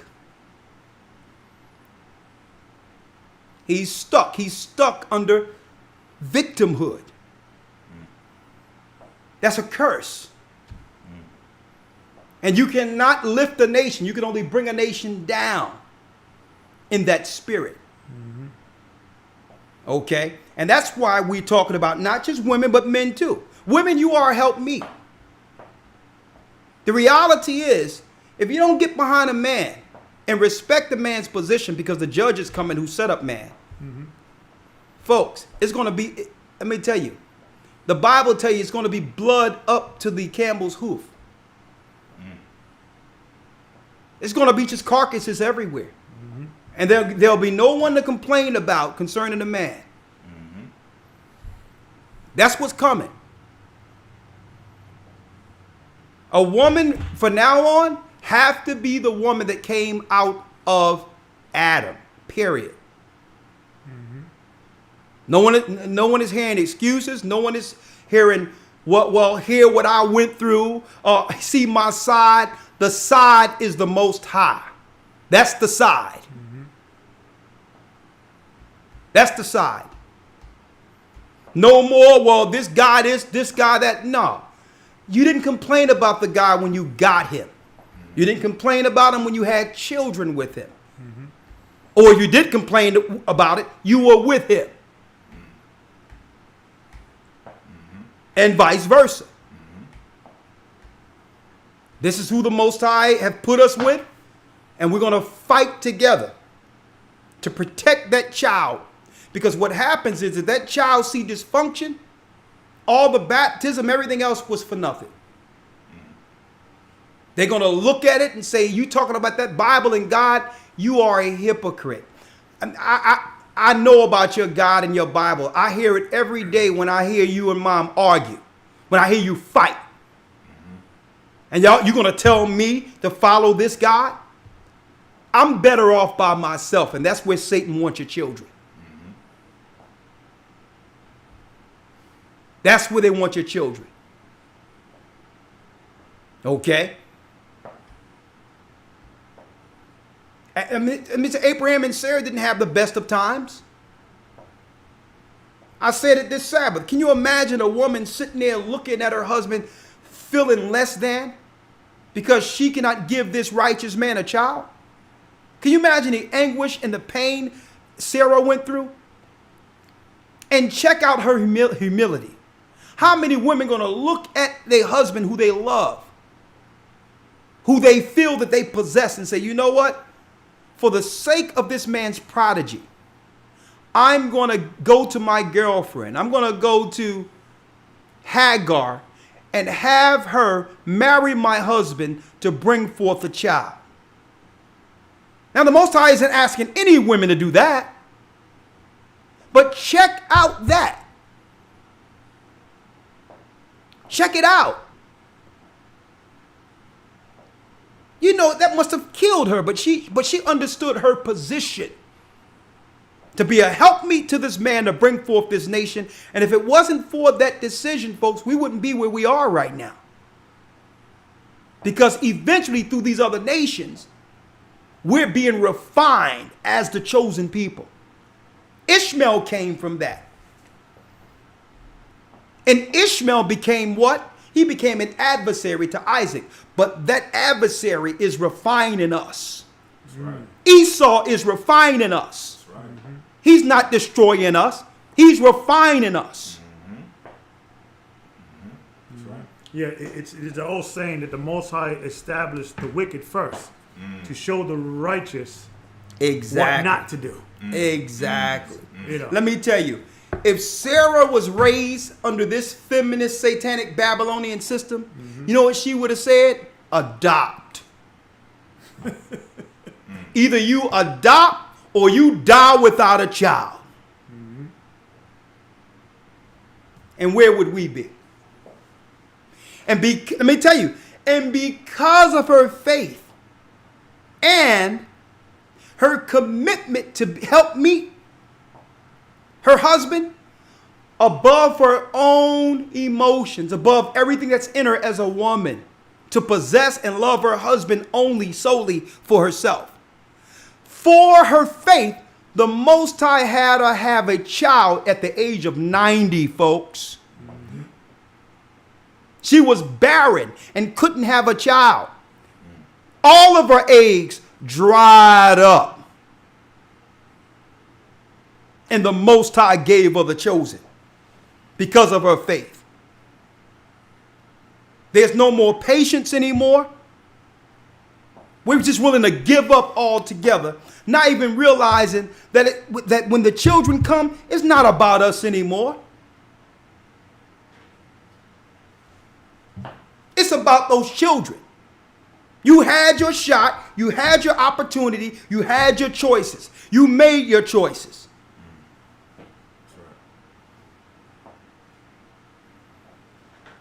And we have people trying to fix things later. It doesn't work like that. It doesn't work like that. You had your choice. You may look back and regret the choice you made, but guess what? That was your choice.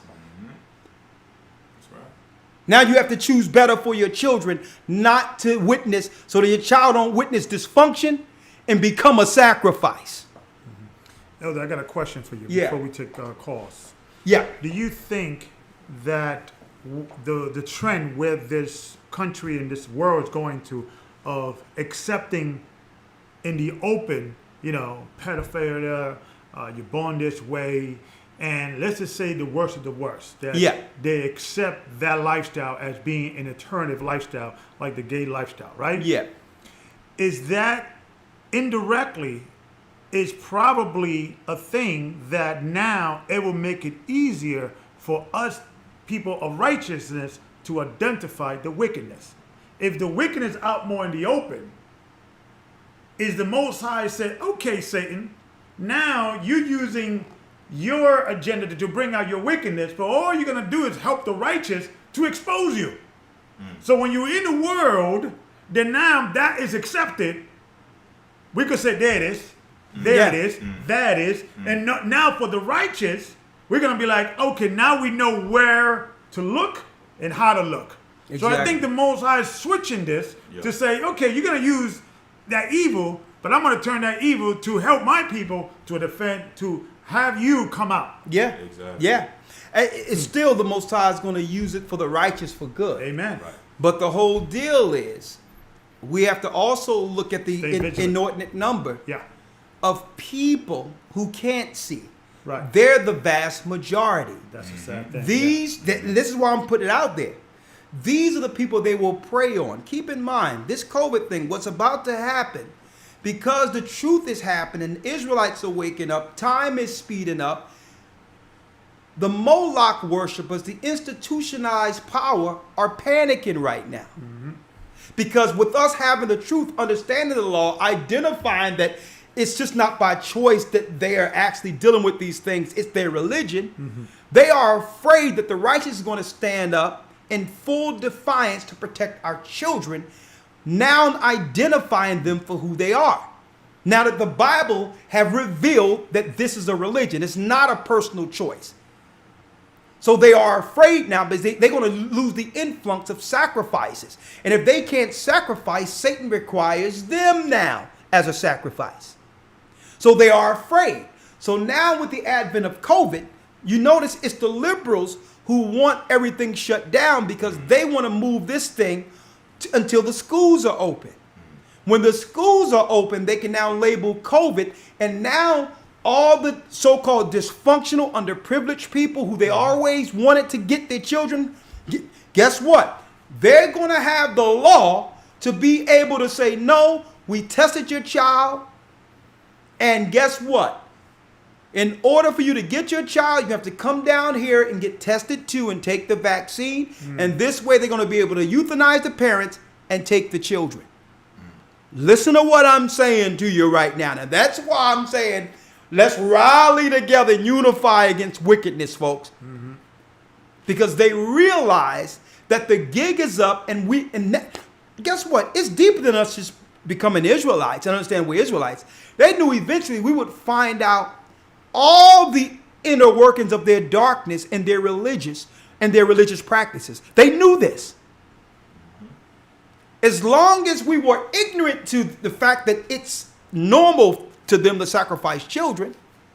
They had what? They had perpetual access. An influx of children, they'll always have access to it any time. But when we started talking about we were Israelites, the Bible start working in reverse now and say, well, okay, if you're Israelites, what are the laws and practices of the Israelites? And what were the law and practice of the Gentile nations? See, this is what they was afraid of, that we would look into their practice and say, well, hold up then. You mean to tell me child sacrifice and killing children and raping children wasn't wrong according to the Gentiles? Well, no, they don't have law. That's required by their satanic god, the Baphomet. And we're like, whoa. So you mean to tell me that's their religious practice? Oh yeah, it's just like going to Sunday church. That's the hidden secret amongst Catholics.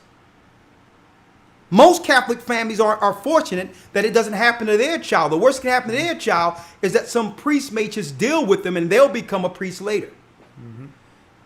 But the hidden secret amongst Catholics is, yes, it's part of the Babylonian religion. Eventually, that choir boy or that altar boy is going to become a priest because he was dealt with. And be like, whoa, so does it stop there? Well, it doesn't stop there. They set up your schools. They set up your churches. They set up academia. They set up your government. They knew it was just a matter of time before, because you can only beat the white man as a devil drum for so long. Mm-hmm. You can only beat the I'm a real Jew and the Jews are not white, but for so long. What they were afraid of is the ministry of Christ coming forth, shining light on their darkness. That's what they knew eventually would happen. So now they shutting everything down to get to the children they couldn't get to before. Sometimes it would happen by chance through an accident. They'll get a child and you think it was an accident, but really it was them targeting your children through social media, kidnapping children. Check it out. No soon as Weinstein get locked up, COVID happens, and then Weinstein, because he have a breathing issue, was released from prison. Y'all forgot about that? It just went away. He's not in prison right now. Same time the pedophile ring was being investigated last year, the pedophile ring was being investigated by the liberals. Now look, they shut everything down because why? Satan requires children. And guess whose children they're going after? The children that they say are responsible for COVID-19. Black and brown people. That will be the target. These are the children they're looking to sacrifice. And they're willing to do anything to separate your children from you. Now you think you got a relationship problem? That pales in comparison to the problem that's coming down the pipeline. Okay? Someone say, Elder, this might get deleted. Hey. That's what we recorded. Well, we did record it, and I'm going to make sure AC download it, and we'll put it someplace else. But folks, let me tell you, it's not as if they're hiding it anymore. Mm-hmm. They're coming straight out sympathizing and saying we should sympathize with a grown man who want to love a baby. Because he was born that way. Right. He was born that way. Right. They're not hiding it anymore. It's not his fault.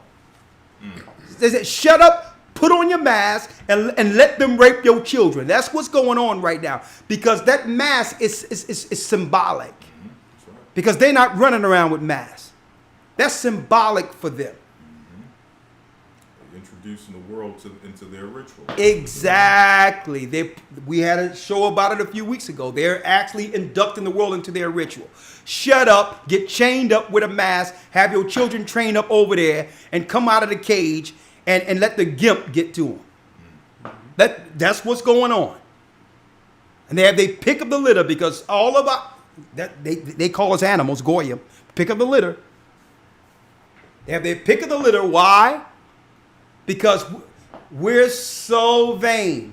All on social media, showing our children off. Everything we do, we put it on social media, not knowing that these freaks are sitting down looking at your child and actually transporting that picture all over the place with their satanic Moloch buddies, and be like, "Yo, how much you want to bet I'm going to get that child?" I know exactly where they're going on vacation. I know exactly this, exactly that. I know what school he or she go to. I'm willing to put up $500,000 right now if we can, if somebody here on the dark web can get me that child. Or let's have their school teacher who's a Satanist look into whether or not the child is coming to school and have any marks or a Band-Aid on them so that CPS can come up in there through there and take that child away. I want to stay on topic. From now on, we're staying on topic. If you want to talk about baptism or anything, send an email. We open up the call. We're going to stay on topic tonight. Okay? Unified against evil. What are we, man and woman? What are we going to sacrifice going forward to assure our children aren't sacrificed? 706 first phone call. Make sure you don't have us on speaker. Make sure we're not playing in the background. If you can, put on headphones so that there's no feedback. I'm going to go down the line, then I'm going into the conference call. Stay on topic.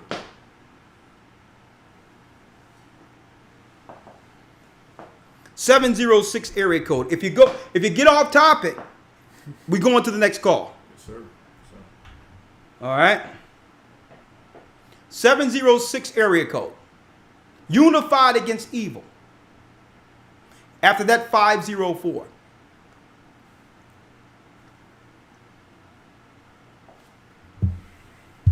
Shalom, Elder. How are you this evening? I'm blessed by the Almighty. You're live. Unified against evil. That's what I'm doing. Talk to us. All right, Elder. I just want to say thank you guys for this awesome lesson.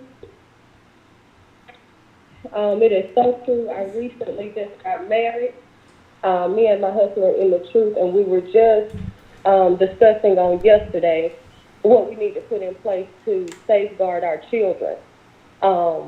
Unfortunately, we do not have custody of the children that he had from a previous marriage. So we have been discussing with them things to do to stay safe, especially our young son during this time. But we are moving to homeschooling the children that are with us, just because from working in education, I'm aware of how things work and how students get taken, and we don't see them again. So this is something that's real and something that's going on right in front of our faces. Sister, let me ask you a few questions, right? Sister, can you hear me? I can. Okay. You said you just got married. How many children did you have before you married your husband? We had one, and he had two. He has two from a previous marriage. Okay. All right. So you have one. How old is that child? Turned 12 2 weeks ago. Okay. And the two other children he has, you say both of them are under CPS custody? No. They are in the custody of their mother. So Why? we only get them Why is your for phone summer going? and holidays. Why is your phone going in and out? You saying that? Okay. Are you close to your phone? Yes, I took it off of the phone. Can you hear me? Okay. Yeah. Whatever you're doing to where it's going in and out, switch that so I can hear you, please. I'm going to have to go to the next call, unfortunately. Can you hear? Okay. Can you hear me now, Elder? Okay, I can hear you. Thank you, sister. Now, you saying that two other children are under the custody of his prior marriage? So we only get them like summers and holidays. Okay. Well, the whole deal is this. How old are those children again? They are 12 and 13. Okay. he have children 12 and 13, but he have a child that's 10 years old with you. Yes. Mm-hmm. So that means his children were 1 and 2 when he had a child with you. No, my child is from a previous marriage as well. I'm sorry, I thought you meant the child that lives with us. Yes. I have full custody of my son, but he has 2 children from a previous marriage, and my child is from a previous marriage as well. Okay, I didn't hear you clearly. Okay, so you have a child. You have a child that's 12 years old, 10 years old from a previous marriage. All right, how long have you and him been married? We have been married 2 months. 2 months? But we have been together 2 years.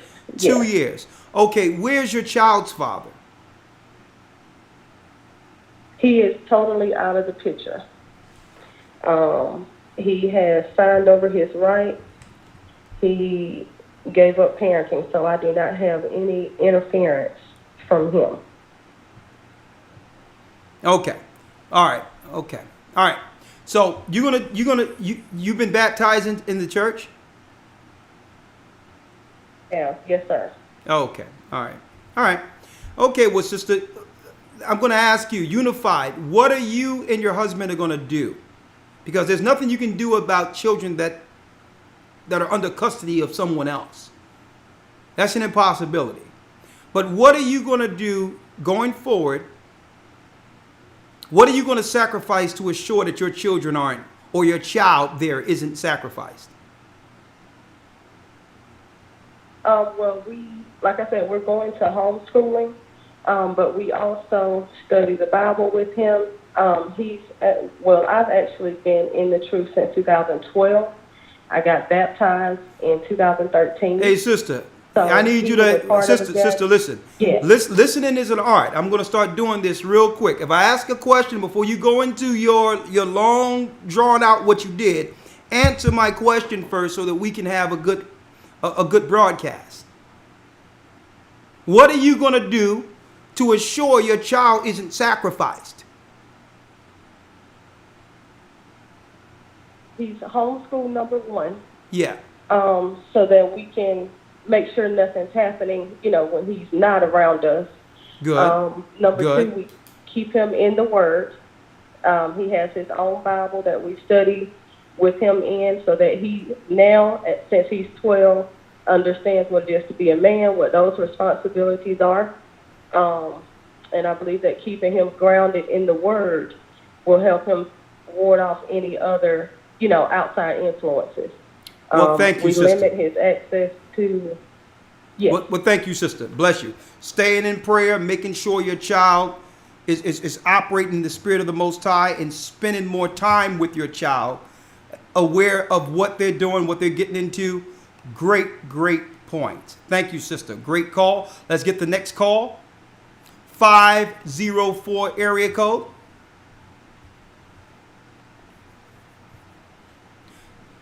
Your name and your state. Mayaka, Louisiana. Talk to me. Yeah, Elder, you didn't miss a beat. Yeah, we gotta understand. In these last days, any day, the scriptures is what's gonna be your guidance. No man or men can actually tell you what to do. You need to stay in those scriptures to find out what to do. Answer my It's good question. to ask which scriptures are that. Brother, answer my question. What are you willing to sacrifice to not have our children sacrificed? That's the topic. Everything that is not key to the Most High, to a higher. The whole Babylonian system. We gotta understand. Yeah, we could put our children homeschooled. Understand that anything we do, they already know. They're ready. No, let's talk about what you're gonna do. So, Listen, brother. Listen. I'm gonna place you on hold real quick. I'll place you on hold and bring you back. Listen, brother. We're not gonna talk about what they're gonna do. They're gonna sacrifice children and drink blood. They're gonna continue to socialize and uphold and sensationalize and incentivize dysfunction to get access to children. They're the devil. They're the children of the devil. They drink blood, sacrifice children. Let's not talk about what they're going to do anymore. Because they have no power over us if we're in Christ and unified against evil. What are you willing to do to sacrifice not to have our children sacrificed? Is the question. You got it? Well, the answer for me is simple. Stand on Christ. Everything, all my guidance is in these scriptures. Right on point, you know? Brother. All right, thank you, brother. I'm glad you brought some serious thought-provoking solution. All right, we're going to the next one here. 216 area code. Unified against evil. After that, 574. Shalom. Talk to us. Shalom. Shalom, my beautiful elders, my beautiful people. This is Sister Sheena calling from the Cleveland body. I wanted to just quickly touch on everything you've been speaking on really quickly. You've been talking about the man and the woman and how we need to stick together. I agree. And Sarah is a woman that most women look up to. I aspire to look up to Sarah. But I just wanted to say, if our brothers could, I know it may not be feasible, but if our brothers could love some of our sisters the way that Hosea loved Gomer, I think that Gomer is a woman not really spoken of a lot in the Bible. You know, it's a lot of humility that comes with that, or, you know, women that may be able to relate to her. So that's one thing I want to speak on. Hold up. Before we go to the one thing, make sure you write down your second thing. Okay? Because you said that men need to love women. How again? That Hosea loved Gomer in the book of Hosea. Okay. So listen to me. So give me an example of that love, how men have to love women. Give me an example of that. Well, and thanks so much for letting me speak, Elder, because I know we're in a hurry. Okay. No, we're not. Listen, sister. Sister, we're not in. Sister, listen. We're not in a hurry. As you can see, usually I put a time restraint and say 2 minutes. I didn't say that before. So don't let the past conversations affect you bringing clear. You remember me? Okay. Yeah, I remember. I just want to be respectful because it's a delay sometimes, and I'm never talking over you. Okay. Okay. It's just a bit of a delay. All right, it's no problem. So it's fine. There's no time. But seconds. But you can't generalize. So the Most High compel me. Okay. All right. Listen. You can't generalize, okay? Because I don't think anyone out there can be edified by you generalizing how someone loves someone in a story they haven't read yet. So instead of giving examples based on stories, you can clarify by giving that example of how a man should love a woman. Shoot, how should a man love a woman? A man loving a woman or a husband loving his wife is the same way that Christ loves the church, you know, through everything. I mean, he loves them through wanting to put him to death. So you didn't just replace one generalization with another, did you? Seconds. Well, maybe you might have a woman that you have been through some serious things with, infidelity. You know, it seems to be maybe a double standard. You know, women forgive men, but do men forgive women in those situations? That's why I say it may not be feasible for a man to love a woman in that way. That's why I brought up Hosea, because everyone, typically society wants you to put your woman away for doing that. Okay, here's the issue right here, right? The issue is you're speaking in terms of as if I know what you're leaving out. You expect me to listen to what you're saying and understand you fully with omitted information. Like what you're thinking is not getting conveyed. You understand that? Understand. And I'm sorry. So I'll move to the next point because clearly I'm not conveying that right. No, I need you to listen because communication is key. Because how you communicate is how we're going to save our children. Okay? Well, Elder, I thought you wanted me. I was trying to use scripture as clarification. I don't know another way to give an example Hey, on sister, that because sister. I was just trying to. I understand. I need you to follow. I need you to follow me. Can you follow me? Real quick. Absolutely. I've been doing it for 8 years. You got me baptized and my husband. Absolutely. Me and my husband have been following you for 8 Sister, years. see how you digressing into something else without getting to the point? I need you to listen. Is that okay? Listen to what I'm asking you, sister. I'm asking you, can you give me an example of how a man should love a woman without generalizing? Give me that. What is that? Her through thick and thin is what I was trying to say. I don't know any other way to say it. Okay, thank you. And I'm glad, I'm going to show you, I'm going to place you on hold for a second, sister, real quick. And I'm going to, let me tell you.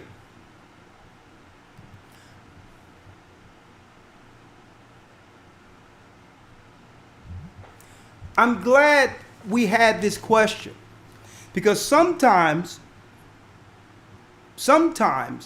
brothers and sisters, we can't, we hold brothers and sisters accountable to what they're not doing. But yet, to some degree, we can't even articulate what we want. We expect someone to automatically know what we want without being able.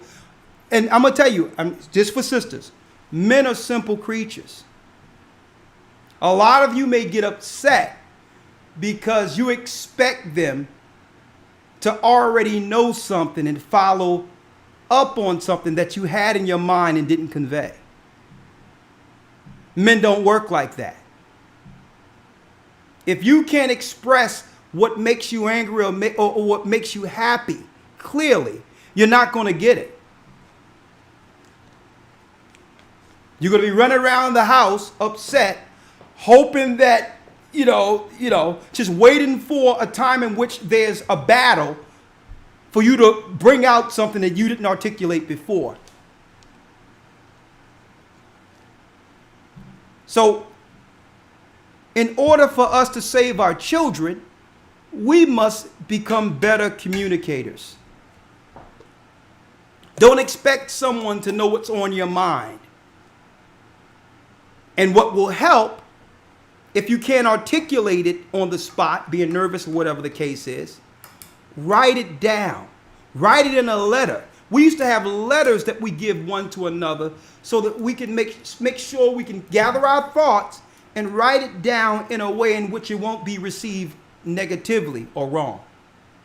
Letters still work. And I think the advent of the internet have taken away that personal touch that led to us actually thinking things out. I knew exactly what she meant by Hosea, but guess what? We on a public broadcast with how many thousands of people? If there's some key information that's going to help our women and help our brothers out there listening, it must be articulated so that the audience is edified. Mm-hmm. Got it? Mm-hmm. Anything on that? Let me read this real quick. This is the example she was talking about. Go ahead. Hold on. This is Hosea chapter 1, verse 2 through 3. Yeah. The beginning of the word of the Lord Hosea, and the Lord said to Hosea, Go take unto thee a wife of whoredoms and children of whoredoms, for the land have committed great whoredom, departing from the Lord. So he went and took Gomer, the daughter of Diblaim, which conceived and bare him a son. Hey. Now, sister, it's okay, because now I see why you didn't want to articulate what Hosea said. So, I'm going to bring you back, sister, because maybe you're saying that a man, after a woman has been unfaithful, a man should be able to take her back without, without ever bringing it up, forgiven to the fullness as if it didn't happen. That you being unfaithful should be forgiven. Right? So that's the example. I'm going to bring you in, and maybe that's why you generalize that. I don't want to put words in your mouth, but let me bring you in. What number was she under? It's 216. You probably went to the bottom since you answered it. Yeah, you may have to actually. Yeah. Yep.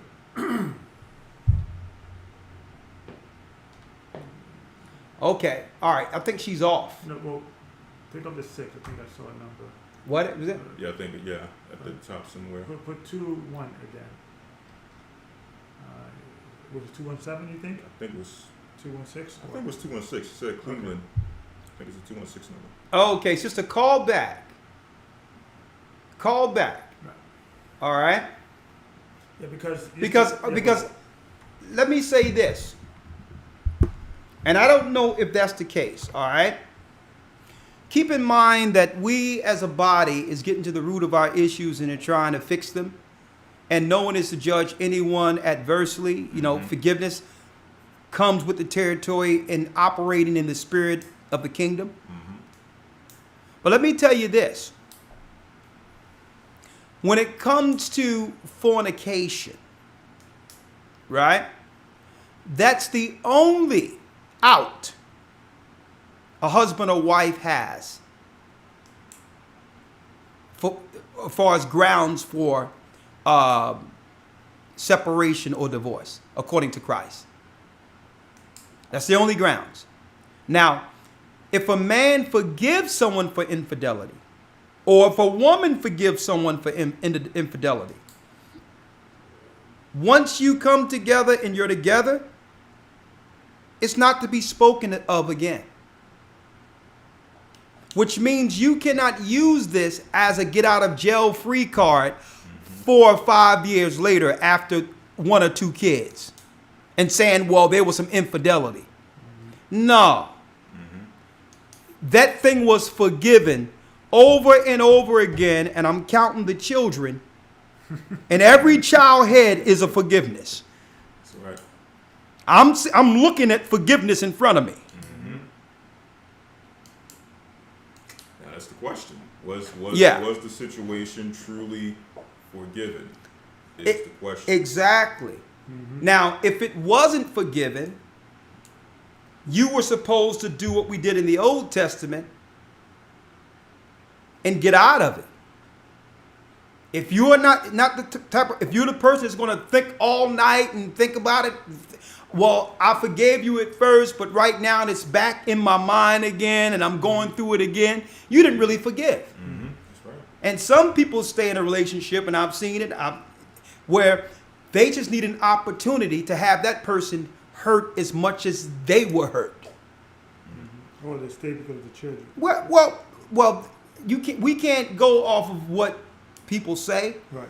But some people stay in a relationship long enough to say, well, okay, believe me, this pendulum swing both ways. Okay. And eventually, if I'm not forgiven, I'm going to, I've seen situations in the world and all that, and all in the truth where a man would use infidelity and say he forgive, but he would give the woman hell. Abuse and everything out there. So what I'm saying is no generalizations here. Okay? Don't bring it up if you're not going to bring it all the way up. Okay? And then it takes what? To a degree. Because we've all sinned and fall glory of the most, and fell short of the glory of the Almighty. All of our righteousness together is a filthy rags. So there's nothing to be ashamed of, and there's nothing ashamed of getting counsel, having counseling, talking it out for the sake of the children. So loving, we can't put on a man to love like Hosea loved. I'm just saying, you can't put that on a man. He's not Hosea. Hosea wasn't married to you. Jake was married to you. Whoever your husband's name is married to you. You can't say be like Hosea. Hey, you didn't do nothing against Hosea. Okay? So we have to be able to talk it out, get counseling, and understand reconciliation. Yeah, and to add to that, And again, Yeah. we can't get counseling through blog talk broadcasts. Yeah, I think we can get to the next part. Yeah. Let me say this before you go forward, Elder. I think people are missing the question. The question is, what are you going to do to prevent your children from being sacrificed? Not what he's going to do, what she's going to do. What happened to you in your personal life? Right. Exactly. We're not dealing with that. We're dealing with what are you personally going to do in order to prevent your children from being sacrificed. Exactly. But still, I'm going to tell you, it's a perpetual curse that we can't see anything outside of ourselves. Right. It's about me and how I feel and what I'm going through. And that attitude right there, that spirit continues the perpetual curse. And also, could I also add? Yeah. That's Hosea is a testament on the obedience of Isaiah, not the love that he had for her. Because it doesn't say that he had love for her. Yeah. He had love for the Most High. The Most High said, marry a harlot. Right. And because the Most High told him to do that, he did it. Yeah. And each child represented a sentiment in how the Most High felt about Israel. Yes. It was a symbolic gesture, and he still, it was more an obedience to the Most High. And because leave it up to him, he probably would not have done that. Exactly. But it's more obedience to Hosea. Let me put this out there because we're digressing, right? Yeah. Let me put this out there. It's disingenuous to try to correct someone or to counsel someone using the elders on a broadcast. That's not right. Usually when you're talking about another person, you have your account, their account, and the truth is usually somewhere in the middle that can't be founded unless you both are personally counseling. So this is not an opportunity to say, well, he needed to do this and she needed to do something. Nah, that's the curse. That's why our children are being taken away. Through this selfish insight, this perpetual issue of male and female going against each other. Again, what are we willing to sacrifice that our children won't be one? Yeah, you're right. Now I was going to say Isaiah, when it was talking about 3 and 12, it said, as for my people, children are their oppressors and women rule over them. Yeah. O my people, they which lead thee cause thee to err, yeah. destroy the way of thy path. Right now, more than ever, it matters us being in our proper order in our families. Yeah. We shouldn't get pushback just because we're bringing forth these things because the other nations understand that. Yes. And they fall in place. When it's wartime, they fall in place. Listen, I'm getting straight to the point, right? And we got to get it together. Let me tell you this right now. Our people, and regardless of the reason for it, has focus issues. Those that we're talking about, that's against us, that we highlighted all day for hours today, don't have focus issues. They're focused. If you don't believe me, look at the flags hanged up all around the place. That's right.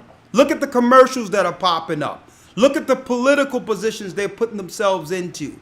A unified agenda to destroy us and family and anything that's called God. And we can't get over our personal hang-ups, man with woman. Even in a discussion that talks about saving our children goes back to what we're personally dealing with.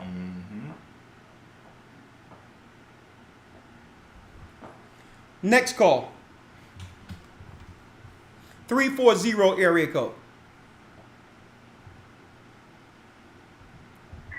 Hi, Elders. Hi. Hi, sunshine. What are you willing to sacrifice that our children not be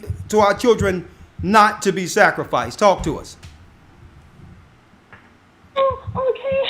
Oh, Elders. Okay.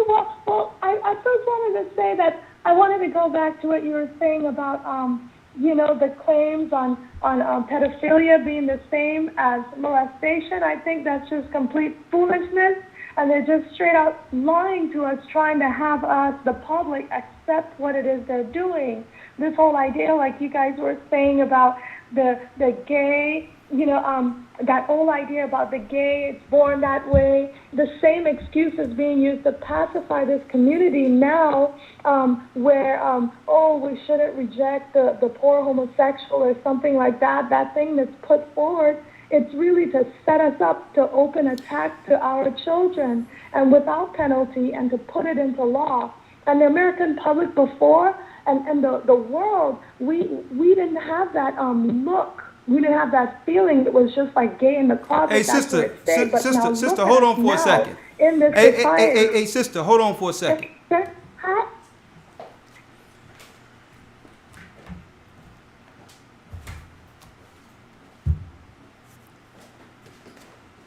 One second.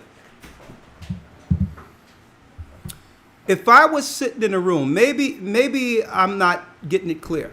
If I was sitting in a room right now with about 10 brothers and 10 sisters and made a statement that the sodomites are 3 miles away, they're coming locked and loaded against family. Our nation depends on us coming with solution. And in the midst of that conversation, someone was to stand up and start telling me anything outside of solution. You know what we would say? I love you, but you're not in this conversation. Because while you were talking, they're not 2 miles away, they're 1 mile away.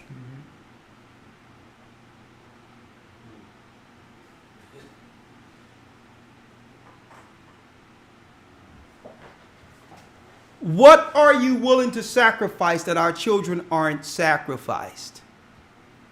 I'm bringing you back, sunshine.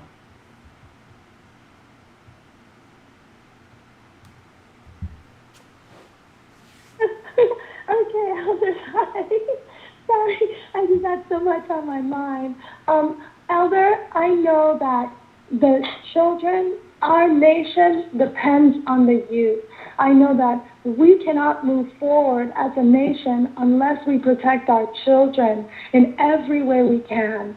We just can't. So when you talk about sacrifice, it's everything, because there are bloodline. And so if we don't protect them in every single way we can, the way Christ sacrificed for the church, the way a husband would sacrifice for his wife, then a mother would sacrifice, a husband would sacrifice for those children, because they are the blood. They are the line of Israel. Okay. They're the line. All right, and hold so on. if we Okay. do not... Hold on. Hello? Hold on. I'm with you. Hold on, sunshine. I'm with you.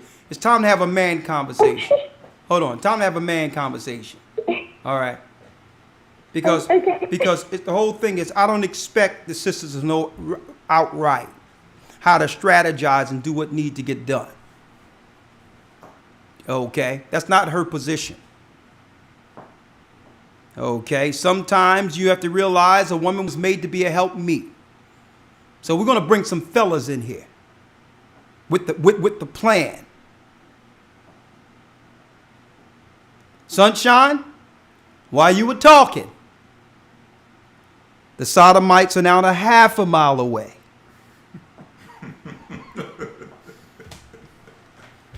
Okay, let's get some brothers up in here now. 318 area code. Hopefully this is a man. If it's not, I'll go to the next call until I get one. That's right. 318 area code.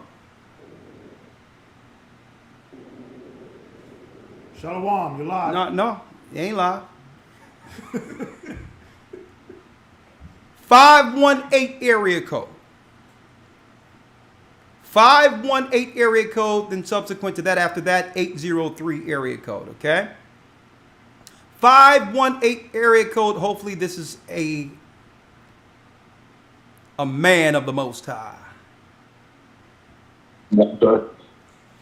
How are you doing? Can you hear me? Name and location. I'm well. Blessed by that. I'm blessed and I'm well, thank you. Even in these troubled times. Okay, hold on. Let me preface this for you. Let me preface this. Let me get your name again. My name is Issa. Okay, Issa. What are you willing to sacrifice that our children, so that our children are not sacrificed? Good question. I've been thinking about that answer. What am I willing to sacrifice? We got to be willing to sacrifice it all. Not we. Not we. You. Plan. Come with it. I say Israel as the body, right? As the rising Israel. That's part of it. You know, I'm saying collectively. Me individually, I don't have children, so I can't really speak on that. Brother, you brother, you don't need children. No, I'll be willing to sacrifice. Hey, brother, listen, that's another thing. All of our children are our children. If you don't believe, brother, listen now. I need you to listen. Listen. If you were to right now, for the sacrifice, okay, you know, whether it be a monetary, hey, brother, listen to me. Sacrifice, brother, listen to me. Give up a habit, something. Okay, all right. I'm going to bring you back in a second. All right. I don't want to believe we're in trouble.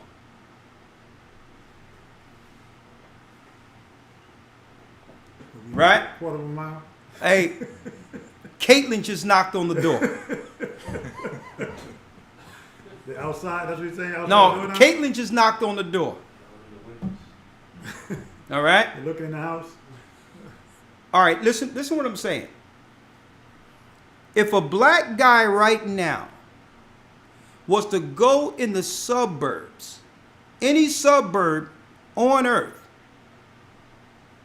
and let me tell you, if he was to scream on a white woman, you would never hear no one say in that community that, hold up, that's not my woman. If you were to grab a little kid, a white child in the suburbs, you're not going to hear the people in the suburbs say, well, hold up, that's not my child. I don't have children. And I'm putting it out there, and I'm glad we're getting some of these examples out there so that the Most High can reshape how we think. Every child in our community is our children. We have to reshape. And I'm not saying this to penalize the guy coming against the guy, to broaden the perspective, because that adds to us helping our children to not be sacrificed. One thing that allows them to get sacrificed is that we disown them if they don't belong to us. We're not responsible to what happened to them. So it's nothing for Charlize Theron. Where's she at? Where's she at real quick? Hold on, let me get her. Let me get her real quick. One moment. Hold on. Where is it? Let me get it. Let me find that picture. One moment. That's not my child either, is it? I'm going to show you how that thinking has gotten us. You know what you will never see? You would never see a black woman brazenly taking a white boy, cross-dressing him for the paparazzi to take pictures. That would be unheard of. So this is what happens when we stake claim that it's not my child.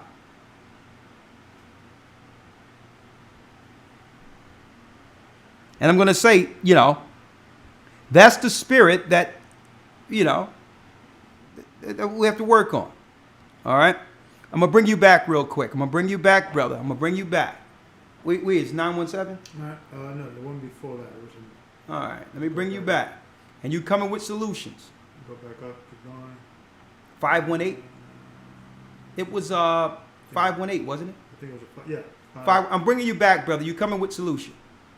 Unified against evil. We in trouble. Caitlin is at the door. Unified against evil. Satan is at the door. All things being said, I totally agree with you. And I thank you for edifying and clarifying that. You're right. It is a mode of thinking. I was thinking from a personal perspective when we need to be thinking from a collective, which is what I was trying to say. From a collective standpoint, we got to protect our children. We got to watch what they're reading, watch what they're watching, control that in a sense where we're putting them in the Word and they're learning how to walk the righteous path. You set a child right, and then when they grow up, they won't go astray, right? Because, mind you, we got evil coming from, like you said, it's at the door. It's coming from up, down, left, right, every which way you could think of. These sinners and the reprobates, they just trying to weave their way into any household, any and every household, and duplicate themselves. So, it's definitely urgent. And staying in this Word, whether it be, like I said, a financial sacrifice where those who might need finances for works, to do the works, that's a way to make sure, right? Building schools, building sanctuaries for our children, for the places to go so they don't have to be in the street. Well, they ain't going to be nowhere now. They're going to be in the house with this COVID nonsense. I'm with you, brother. I'm going to put you on hold real quick. We have to get back to normal. You're right on point. Ain't no problem. It's a team at the door. I definitely... Hold up, real quick. We got Caitlin and RuPaul. And brother,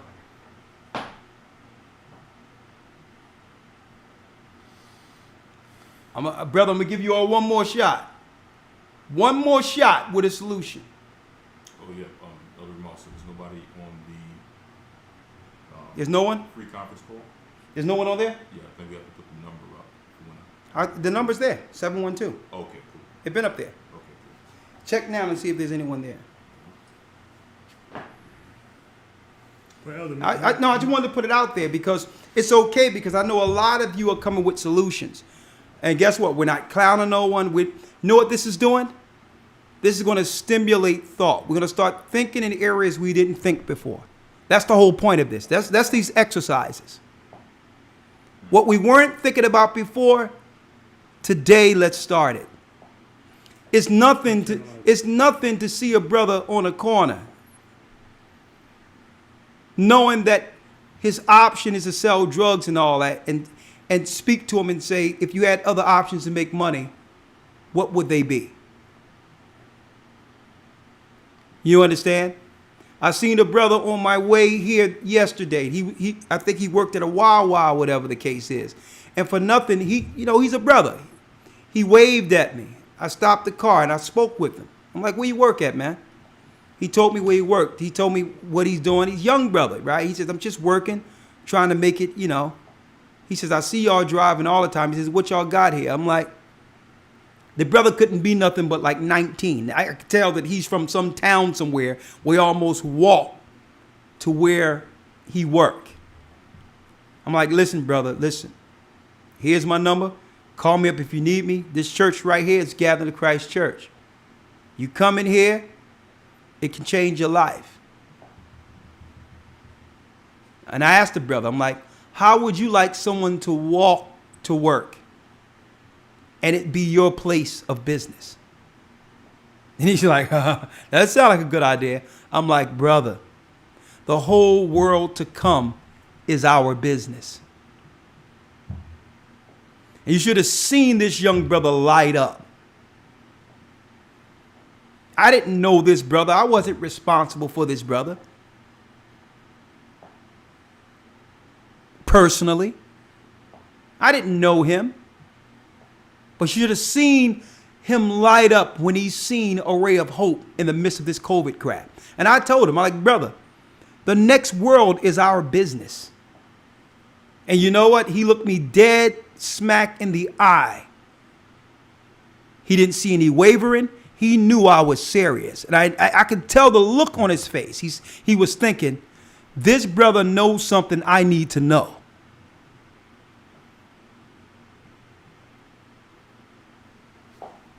Okay?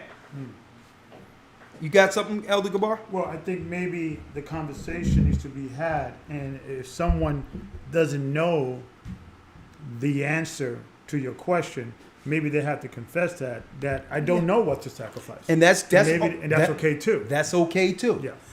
Don't feel you be, and guess what? Don't listen to the chat, and some people be looking at the chat and responding to that, saying I'm being clowned and all that. Listen, nah. Teaching moment. Don't worry about that. It's okay not to know. We got people in this chat who's with us, and we got people here that's here for entertainment. They're here to do what they're doing. Right. Okay? And there couldn't be no more shame than having to serve all nations all these years we've served them. We should be out of shame by now. No one can shame us anymore. How low can we go? So don't look at the chat. Don't deal with all that. We're here. Just like, let me tell you, if we're sitting around a table, there may be many ideas that some may think are ridiculous or whatever the case is. But it'll be that one idea where some dude say, well, listen, you know before Caitlin he was Bruce. And while running the decathlon, he wounded his knee. One guy can say, you know what? Take a stick and hit Caitlin in the knee. And that can buy us about 10, 20 minutes. It'll be that one idea. I'm just using this as a corny metaphor, but you see where I'm coming from. 770 say they got some answers. Let me go straight to 770. One moment.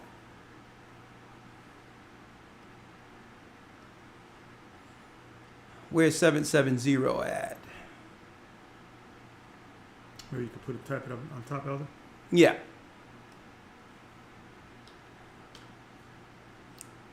Nothing comes up. 770.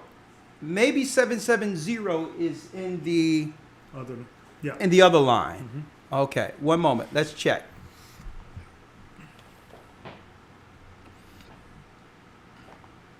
And Elder, maybe at Okay, the end of the show, we could say what we will sacrifice to maybe educate the people. Yeah. An idea of Well, what that means. listen, Internalizing. I don't believe I have to say what I'm willing to sacrifice. Because why? Teaching the gospel, being here for the nation, setting a standard, educating our people. See, we pick up the plow and we carry it daily. Mm-hmm. And we sacrificed our whole life, which is our reasonable service. Okay? That's our reasonable service. And guess what? It still isn't enough. Mm-hmm. And tonight is telling. There's more we have to do. We have to have regular conversation. Logical conversation with our brothers and sisters, because the reality is we haven't been taught to think outside of our socialized bubble. But just the fact that we're trying right now, and guess what? It's effort there. All right, Ramar. That's good. There's nothing wrong. Hold on, let me bring you in. There's effort there. Yes, Ramar. Okay, you hear me? Loud and clear. You have 770 on the line over there? Yes, we bring up it. Okay, let's bring your name and where you're from. Okay. I'm Gianna Grant. I live in Atlanta, Georgia, and I'm married to Taylor Durrell Grant. And I'm white, right? But this whole, rap and R&B really resonate with me. And I feel like rap is masculine and R&B is feminine, and it's like a vibe. And my husband, doesn't listen to me who I am, but I feel like my body language is something else. And it's I don't know how to explain it, but I feel like this issue isn't being addressed. So elders, can you speak to that from, where you're coming from? let's go to the beginning here. How old are you? I'm 21. 21. So she said 21. 21 or 29? 21. 21. Okay. Okay. So I think this is what's going on. Maybe, I don't know. It's hard to get through this generation. It's good. We're going to get through. You're talking about body language and hip hop. The topic of, okay. Stick with me, 770. Your name again? I don't want to call you. What is your name? It's Gianna Grant, but like I hear Laodicea. Sister. I just asked you your name. Focus. Stick with me. Focus. Okay, Gianna Grant. Gianna Grant. Unified against evil. Do you have any children? I have one. His name is Titus Malachi. Oh, okay. What is that child you had from your husband or from a prior relationship? My husband, my legal husband. We only had him in wedlock. He was conceived in wedlock. No, I'm saying the husband, the guy you with now, is the father of your child. That's your husband, correct? Yes. Okay. Yeah. Okay. I don't know if I'm coming through clearly because it seemed like we're in two separate conversations. Yeah, you are. I'm sorry. Yeah. Let me ask you, do you hear that a lot when you talk to people? They be asking you like, are we in the same conversation? Yes. Yeah. Okay. We need to fix that. All right. Now I need you to focus. Okay. What are you willing to sacrifice that your child not be a sacrifice? Never having an abortion. I've never had an abortion in my life. Okay, that's good. That's absolutely good. Are you baptized? Are you baptized in the church? Actually, I went to Israel when I was 12, and I was baptized in the Jordan River, and I swam in the Dead Sea, and I was 12. And it's like, I feel God wherever I go, you know?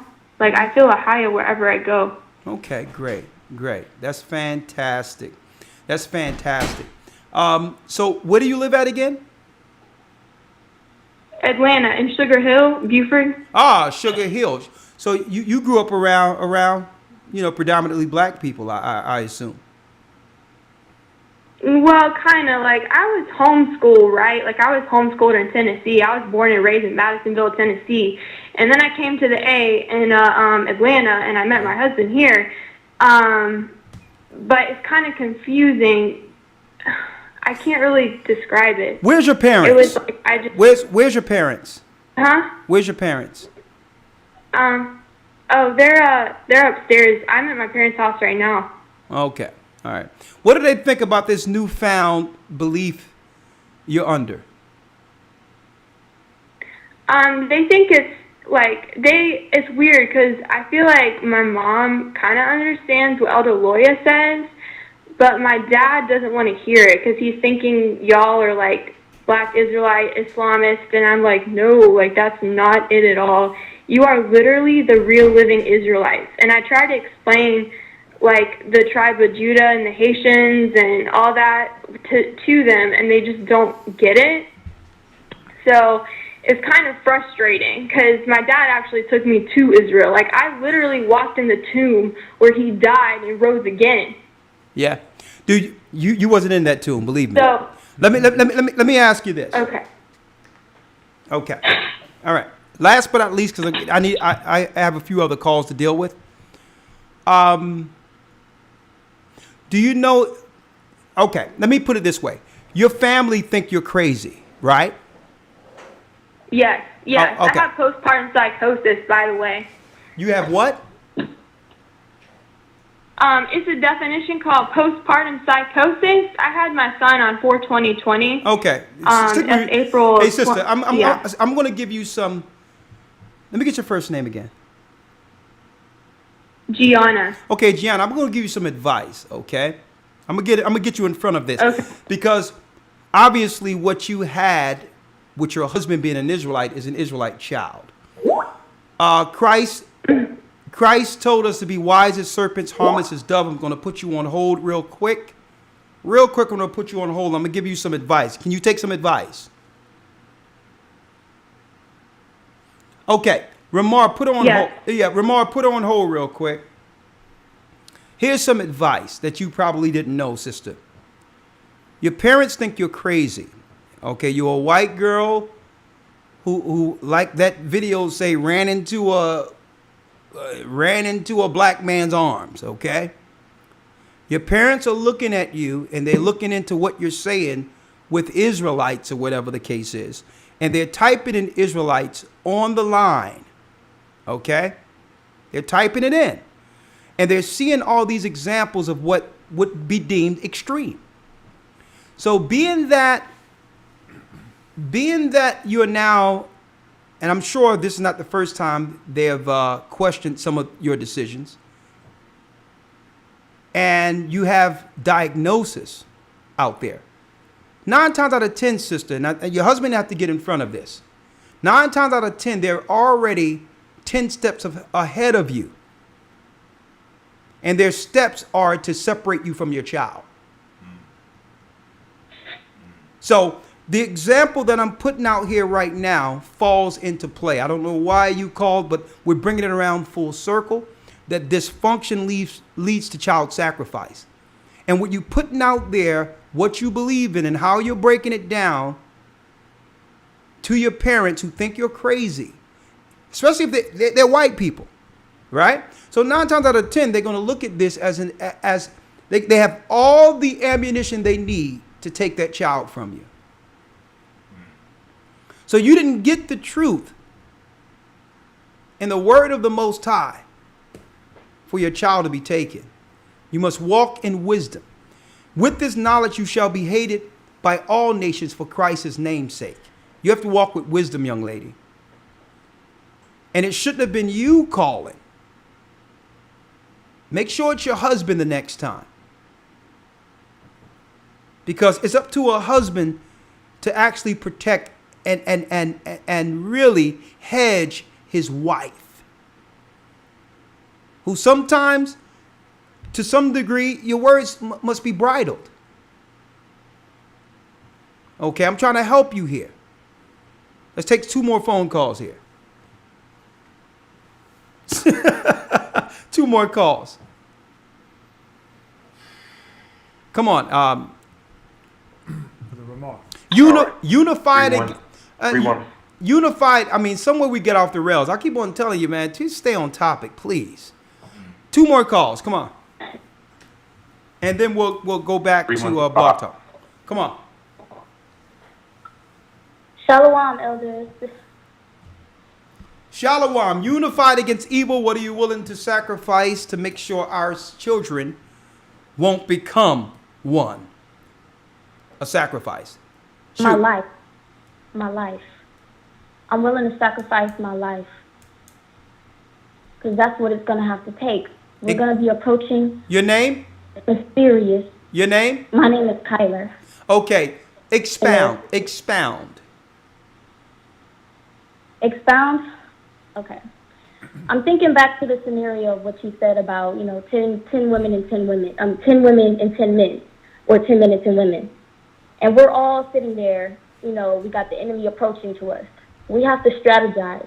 We have to think.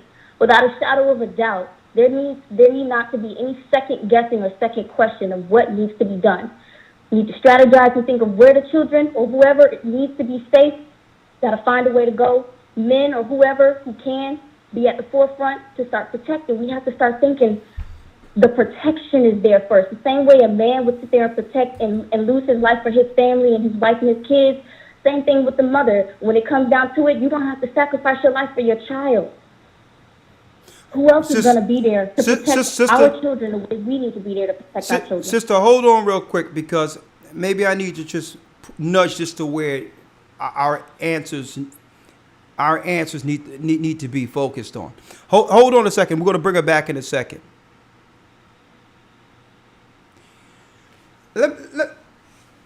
based on how we preference that we frame this particular conversation from the beginning, I don't know if you, at what point you want to think a certain type of way against our men.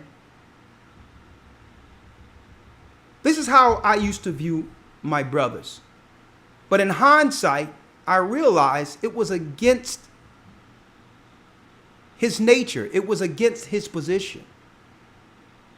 And for the sake of my child, I'm going to honor that man and give him every opportunity to lead and protect my children. And by that, that action will become an extension to our community. Sometimes I'll be giving my man conversation and back talking all these things, and the enemy's at the door. I don't have the time for that. I'm going to be behind my man going forward. I'm going to make sure that my child doesn't see any examples or bad examples.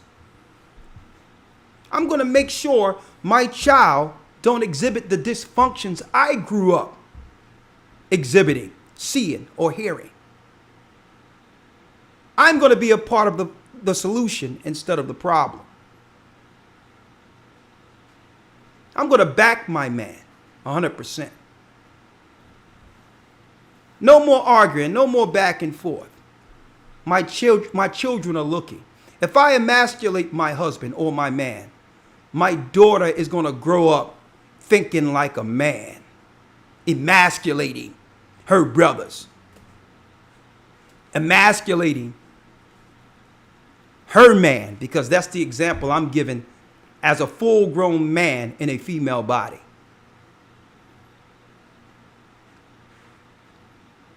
Boom. A man. Man, I would expect a man to say, listen, I'm stepping to the plate. I'm going to be the man of God that the Most High intended me to be. I'm going to provide for my family. I'm going to stand for my family and be a protector, because it starts how we operate with our wives, with our children, well before the enemy's at the door. I'm going to pray with my family. I'm going to exercise with my family. I'm going to prepare with my family, because while you sitting around just trying to figure it out, guess what? These other nations are at shooting ranges, shooting targets, training their daughters how to shoot targets. They're exercising. They're walking around. They are preparing for a physical war if it goes that way. I expected a more focused dialogue, starting with our shortcomings, where we were personally in the way of that unification. That's what I expected.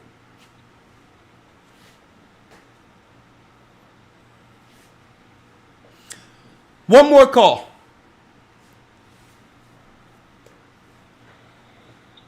And I'm going to show you. I'm going to tell you. Just show you how far we have to go. And guess what, folks? Unfortunately, we're out of time.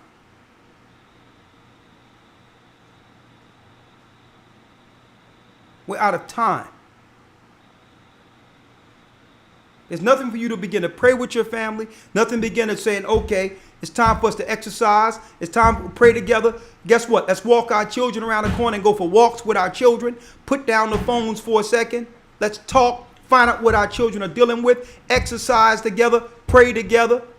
Get to know each other. Everything I've just mentioned.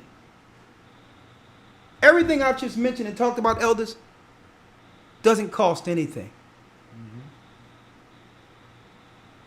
Doesn't cost anything for all the solutions I've just put on the table.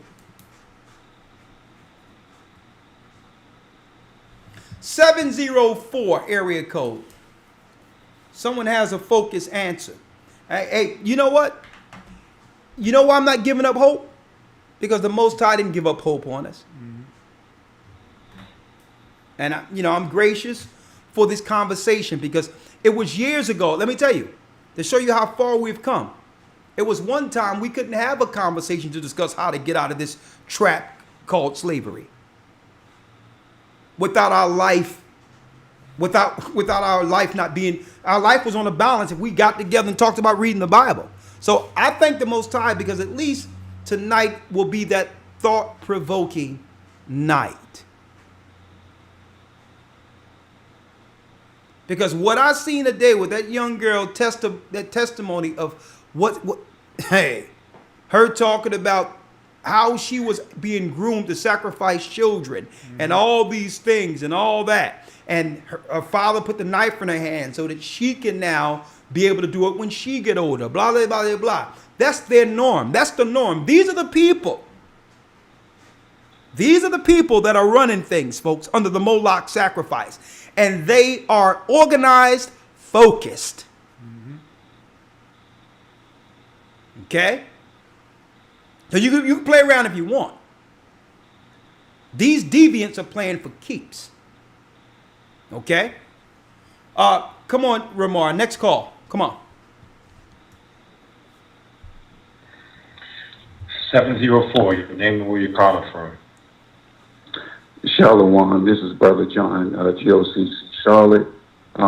Just want to say that the things that we must do right now as parents, we must be in our children's lives. That means that when there's parent-teacher conferences, there is luncheons, things of that nature, we must be there knowing exactly what they're learning in schools, being around. When I was growing up, my father used to come sit in the back of the class to see exactly what I was learning. I used to hate it, but now as I got older, I understand why, because he wanted to be informed as to what we were learning.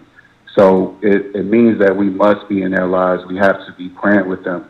When I was growing up, every single morning, me and my brothers, we would sit down, we'd read the Bible for about 20 minutes before we would go to school. He would come out, say a prayer with us, send us off to school. He picked us up. When he would pick us up, we would sit down at the table. We'll discuss what we learned in school.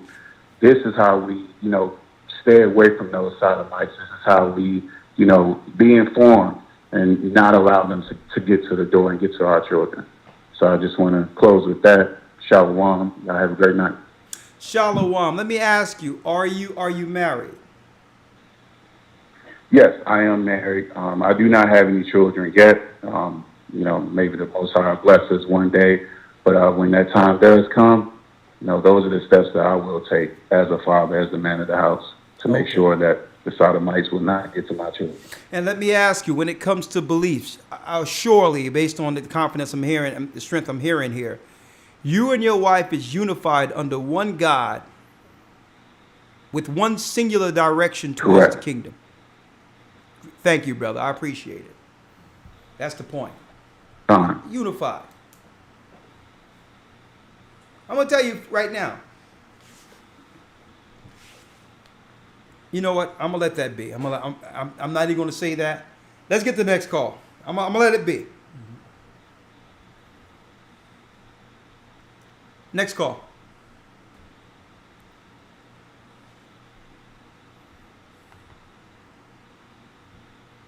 Can you hear me? Yes, your name and where you're calling from. 678. Sister Tafara, calling from Atlanta. Shalom. We have a lot of Atlanta tonight. We must have a streamline to Atlanta. All right, talk to us. Yes. Shalom, elders. First of all, I would like to lead by example. I have 3 grown children, and I'm a grandmother. So I would want to lead by example, living righteously as an example for my children. Also, that's just spiritual growth. And I'm also willing to provide physical protection for our children. We have to come together, provide proper child care and protection for our children. So that's what I'm willing to do. Okay. When you say physical protection, what are you talking about? Well, to protect them from being physically molested. Okay. I'm saying we have thousands of people listening, right? So if there's a way in which they can protect their children, you would have to actually articulate that. You would have to illustrate that. Well, I am willing to provide righteous child care under the guidance of my elders. Okay, well, when it In comes that way, yeah, when the parents are not okay, all right, there to okay, protect them, that's a good idea. I but- will be there to protect them. Okay, well, that's something that you can bring as a sidebar to the elder or deacon in your particular community. So what you're saying in a nutshell, in a nutshell, is that what we need is our own type of child care outside of the systems, right? Exactly. Okay, all right. Exactly. All right, I understand what you're saying. Well, thank you. We'll be reaching out, okay? And, Shalom, elders. Shalom. There's a lot of hurdles that, one must overcome when you're looking at such a venture, because when you're dealing with children, all types of insurances and all those things come into play, whatever the case is. But we can have those discussions, right? All right, next call. What are you willing to sacrifice to make sure our children don't end up a sacrifice? Talk to us. Doesn't end up sacrifice. 267. Your name and where you're calling from. Shalom. This is Dawud Dagbar. How you doing, family? I'm blessed by the Almighty. How are you? All praise is doing wonderful. The question was, what am I willing to sacrifice? And the answer to that question is, I'm willing to sacrifice my time. And what do I mean when I say that? My wife and I, we are doing what you call a learning center in our community, where the children at this point in time in COVID, they are unable to go to school. So they're doing homeschool, and we're a homeschool family. So we provide a service in which the children in the community can come to us and get their work checked. It's like a tutoring session. We're there, we check their work, but at the same token, the parents know that we have our own curriculum that we teach our children. In turn, we offer that service where we teach them the truth. We also teach them how to be self-sufficient, and we teach them survival skills. So this is what we are doing in our community, my wife and I, to help fight against the system we have in place today. Man, that is absolutely awesome. Let me have your name again. This is Dawud Dagbar, South Carolina. Dawud Dagbar.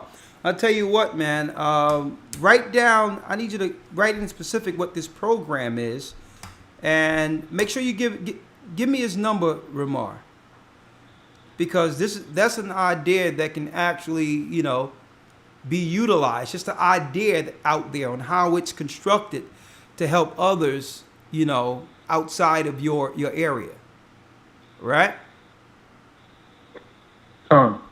My brother. See, that's what I'm talking about. Getting in front of things. Now, thank you, brother. I'll call you. I'll call you offline. Okay. Yes, sir. All right. Now you know how we got to end it, right?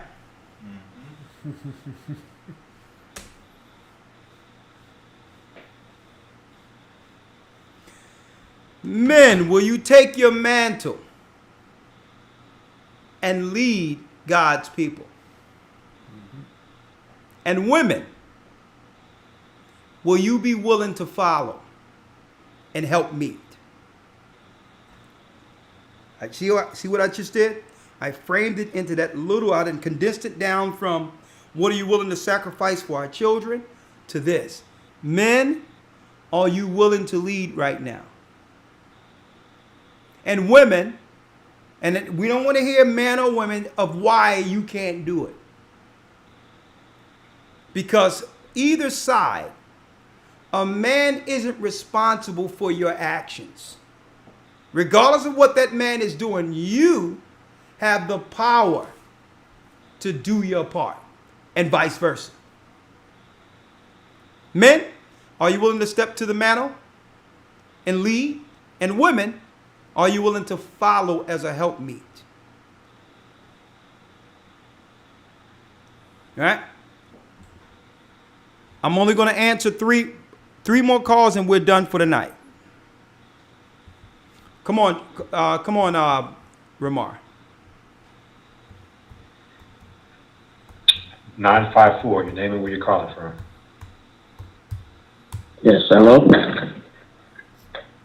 Hello?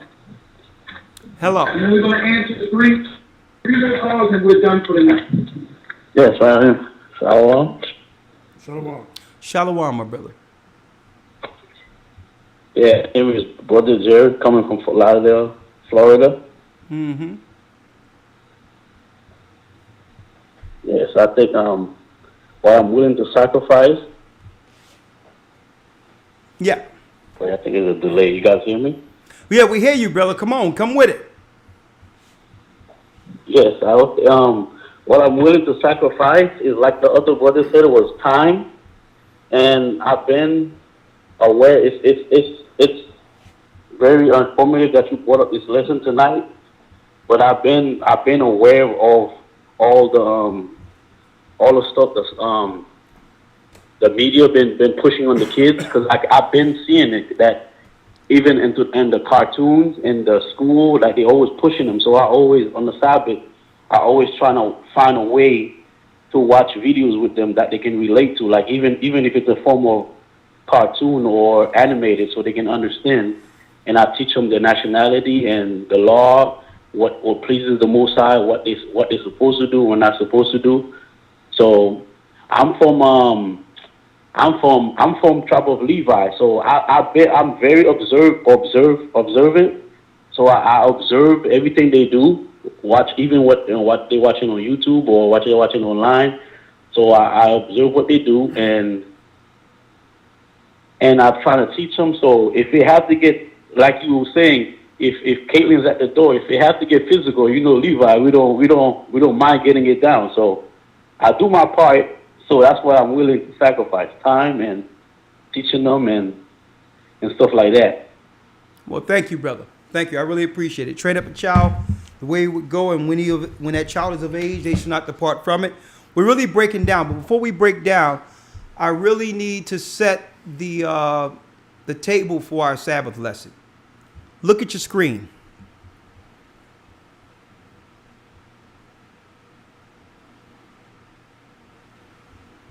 Don't look at that. That's the wrong thing you see in there. It's the wrong spirit here. Let me get that out of the way. Right? All right. 1 second here. Let me pull this up. And then I'll give the elders the last word. I still say we're going to take 2 more phone calls, but hold tight. Window capture. Eastward. My brother and I was going over this yesterday, and I said I've got to bring this out, which will set the table for this coming Sabbath. And you better get in that Hebrew and Bible Academy. This week we're going into the split between Israel and Judah, and it's going to get deep. Proven beyond any shadow of a doubt who are the children of Israel in this earth right now. Let me go to Eastward here. I need you all to look at your screen.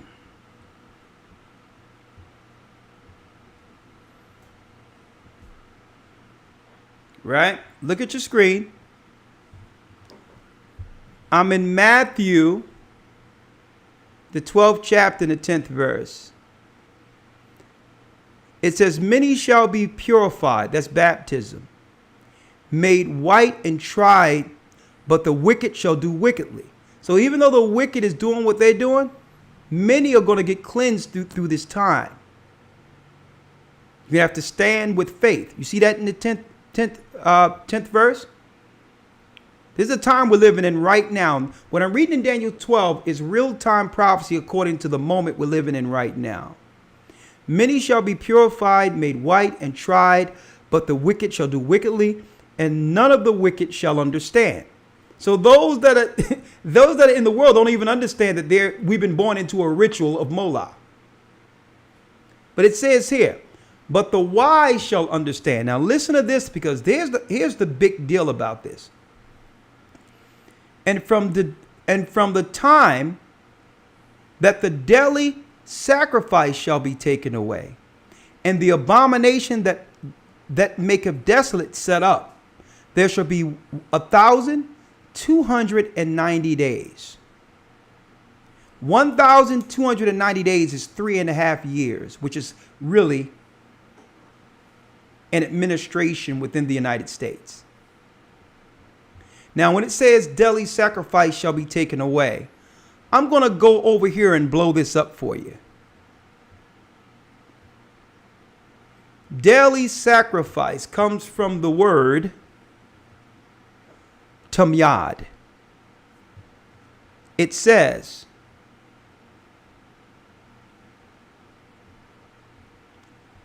look at this. See that? I'm going to highlight it there.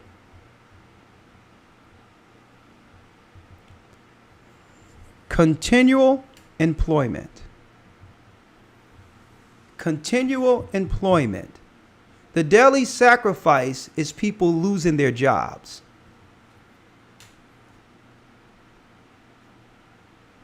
That eventually the jobs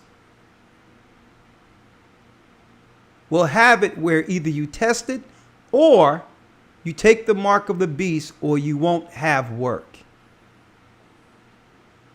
Right? Without work, you can't pay your bills and eventually you're going to be on the street.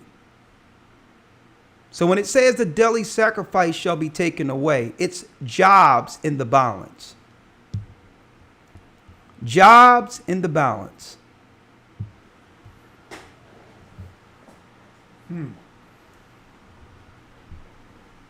Where are we, folks?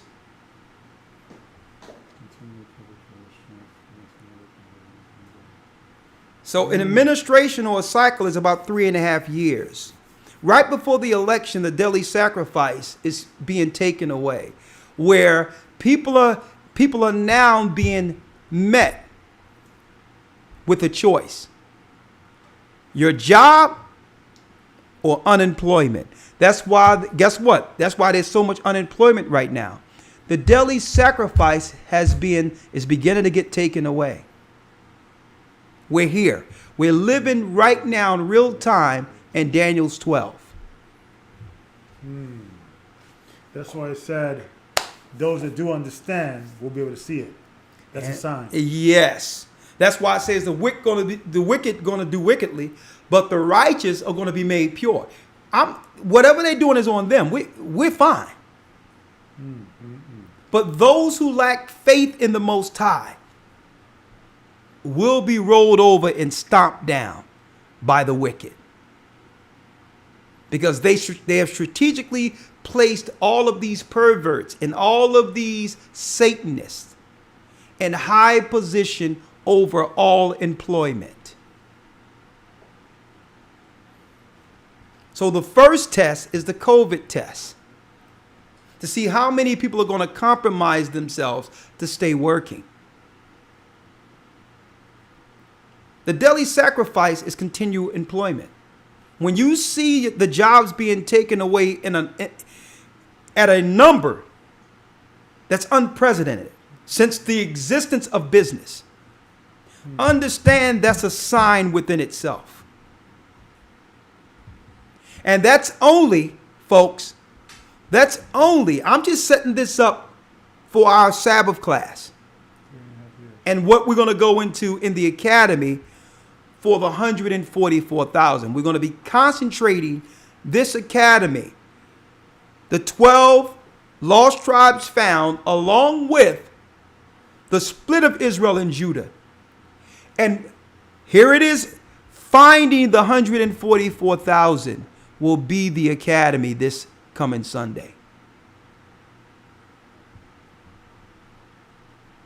All 12 tribes and the Gentiles who'll actually be there as a spiritual underground railroad to help the children of Israel get to the wilderness this coming Saturday and Sunday. It's not about talking about it anymore. It's being about it. And see, tonight, which we put out a lot of challenges here to have you think. Guess what? We knew that all answers would be fragmented and possibly, people come with different answers. There's no failure in trying. But all in all, folks, okay, if you don't have the answer, you better get it quick. Starting with the things we can control. A man can control his actions as a man of the Most High, and a woman can control her actions as a helpmeet to that man. And you think there's some friction right now financially. Okay? A woman's stability, more so than anything, her security has been what?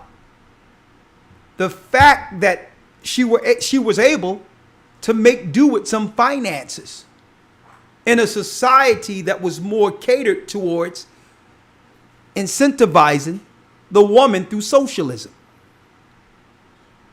Man, there's going to be some decisions when it comes to a man telling the woman, listen, wife, listen, don't worry about the job. Well, how are we going to eat? I know you're not going to get the mark of the beast, and you better not take that test.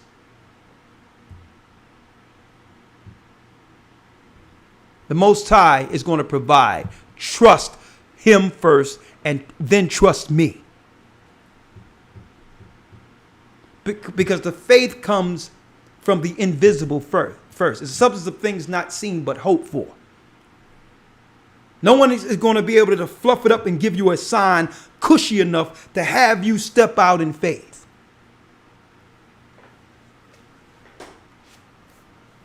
I'm going to tell you, the biggest conflict is going to come through money. And I'm going to tell you right now, it's through job decisions. And that's going to fracture us at the core.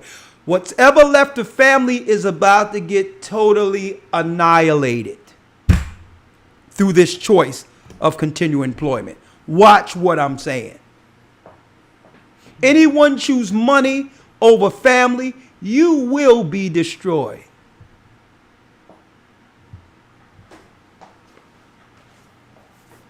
No, I'm setting it up for Sabbath. No more. That's it. I'm done. I'm done. I'm finished. I'm going to give y'all a chance to think about it. Go ahead. Y'all, you have it. Come on. You see, the sacrifice was added, the daily. The daily, the sacrifice was, it's the daily. So you think of the temple. People thinking about sacrifice, but sacrifice wasn't actually in the original language. Right. They put that there. Daily means your everyday means of employment shall be taken away. COVID-19, coronavirus. You got to shut down these doors and start getting these It was an immediate restructuring of the system.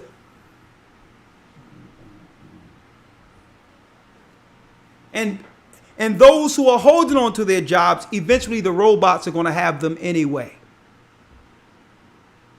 But I'm not saying nothing else until this Sabbath. I'm going to let you marinate on that for a minute. Stay here for that. Yeah, man, there's going to be so much conflict between family. You think we're having problems over finance? You know how many marriages, no-fault divorces are being put on the table and all that, where people are leaving each other strictly off of finances? 80% of the divorces are filed by women. And the majority of the divorces that are filed by women is due to what? Financial argument. Yes. Now, if that's not telling, what's going to happen when it comes down to it's the job or no job? Folks, it's deep. They set it up this way. The majority of people are going to take that test and don't care what their husbands say, because they have more faith in this system, in the satanic system, than their husband and the Almighty, because they've always depended on it. Folks, let me tell you, your education, the certificate that you got for your education and your degrees, you can take it to the bathroom and wipe your behind with it. It will avail you nothing. I hate to be so raw. Okay? We're here. That daily sacrifice is what? Continual employment. COVID 666, mark of the beast. You will not be able to buy or sell unless you take the mark. I'm going to leave it there. Okay. 2 more calls. 2 more calls. You see it? I know you see it. Don't say nothing, man. Okay. Let me tell you, this Sabbath, I'm going to hit it and quit it. I ain't going to beat it too long. I'm going to hit it and quit it. But then this, I'm going to tell you, this academy this Sunday, finding the 12 tribes of Israel, finding the 144,000. And they're all men.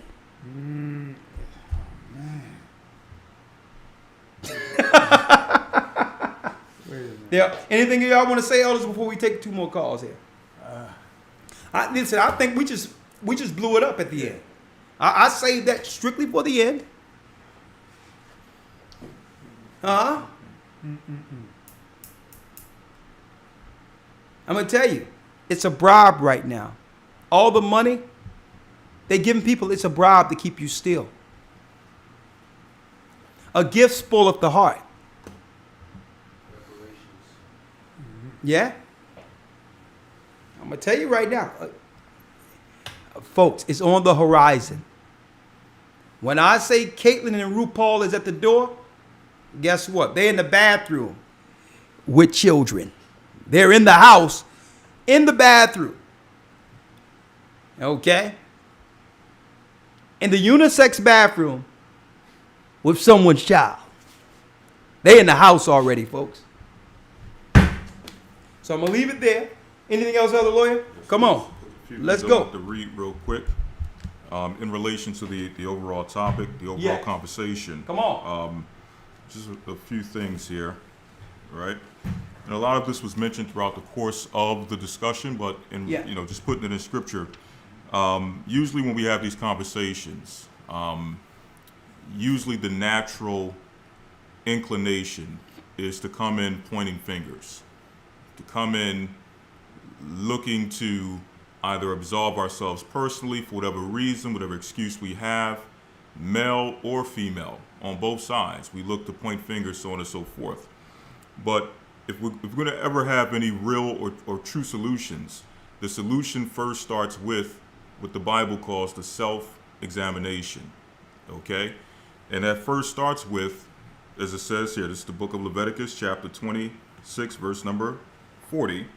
It says, if they shall confess their iniquity and the iniquity of their fathers and the trespass which they have trespassed against me, and that they also have walked contrary to me.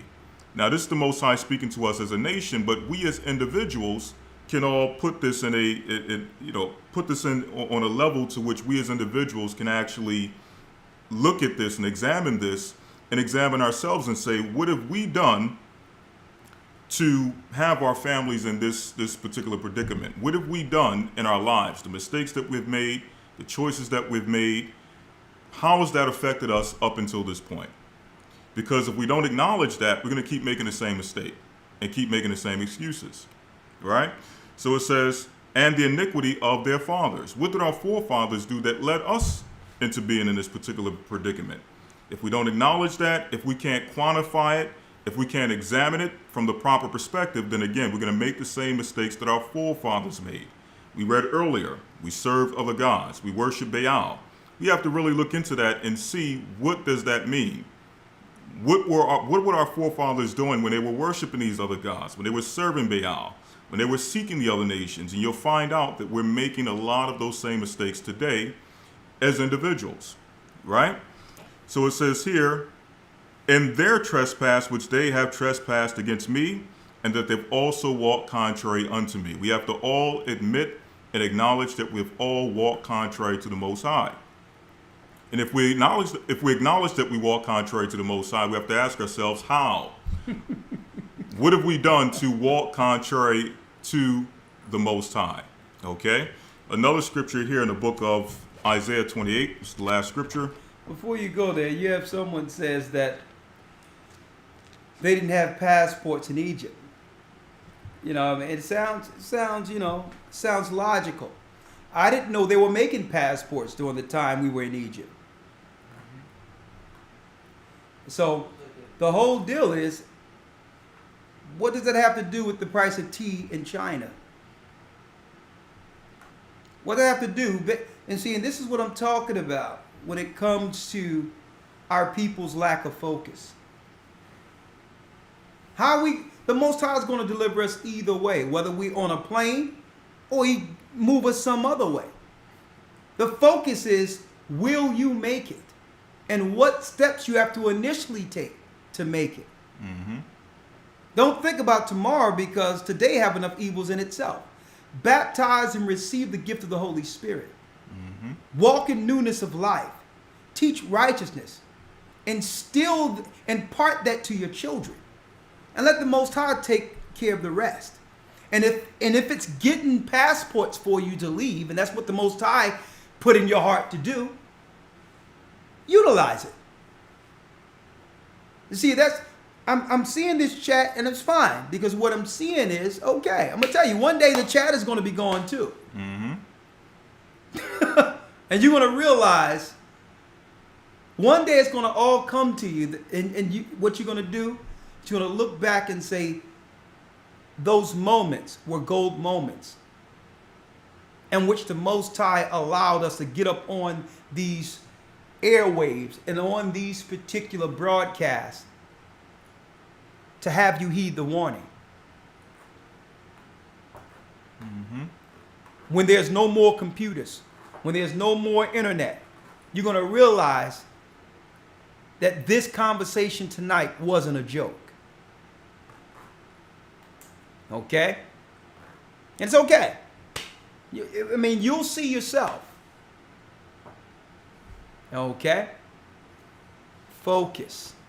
Mm-hmm. Go ahead, Elder. Yes, sir. One last scripture, Isaiah chapter 28, verse 15. Because you have said, we have made a covenant with death, and with hell we are at agreement, with the overflowing scourge shall pass through, it shall not come unto me or unto us. That's what we say. Okay, we depend we've made an agreement with death, or we've made a covenant with death, and with hell we are at agreement. So again, we have to examine and figure out, what have we done to make this covenant? What are we doing that continually renews the covenant with death and with hell? Okay, it says here, when the overflowing scourge shall pass through, it shall not come unto us, for we have made lies our refuge. We've depended in these lies. We've depended on our excuses as reasons why we can't come up out of the lie, as reasons why we want to stay in the lie and keep the lie as our covering, as our protection, as our refuge. When reality, the reality is this, as the elder stated, there's going to come a time in which all of this is shut down. And the only thing you're going to have is a reflection of what was, or the time you had to actually, or actually correct yourself when we were bringing this information out. Okay? Now it's fun and games. I know earlier this year with the COVID thing, we started to see a certain level of urgency. We thought that maybe that would spark something under people, but it seems like people have gone back and they've diverted back into the same type of thinking and madness. But the reality is that this thing is only going to get worse. And if we're not willing to make the changes, to make the self-examination, to actually address the problems and issues we have as individuals, instead of pointing the finger, we're going to lose out. And we're going to lose out big. Okay? That's it. There's more, but that's pretty much it. Well, thank you, elders. And you have anything to say, Gabar? Well, in closing, I think the best way I could sacrifice it in the spirit of the question you asked today is to daily examine myself every day, try to do better than I did yesterday. As a father, 48 years old, my daughter is 20 years old, is a woman. I told my daughter, I love you, but I'm not your friend, I'm your dad. I'll be your friend after you're a woman, independent, married, and things of that nature. So parenting is not a part-time job, it's a full-time job. And basically understand you're staying healthy and strong for my family. Be able to defend my family. Sometimes you just want to hang out. I'm the laziest guy you could find, but sometimes I got to get it in. And me and Elder Yurok, we're getting it in, stay in shape, okay? And it gets harder every year, but you got to sacrifice. So it's just little things. And every sacrifice is different for everybody. You have to examine what you could do and what brick you could bring in. So just examine what you could do and then do that and say, okay, I'm going to sacrifice this for that, because and plan and always, look towards the future and look what can you do better today than you did yesterday. So I'll end with that. Thank you, elders. And that concludes our broadcast for today. I'm going to just say to you, brothers and sisters, stay prayed up, sin not. We will soon see Zion, and guess what? You want to be there for this weekend Sabbath lesson as well as the academy, finding the 12 tribes of Israel, or more so, finding the 144,000. Folks, I'm going to tell you right now, the remnant is smaller than you think. And I'm going to tell you this. More Israelites are going to come out of the Christian church than are calling themselves Israelites right now. With that, I'm going to say shalom. May the Most High stay with you. Prayed up. Stay prayed up. Sin not. And of course, we will soon see Zion. Bless you.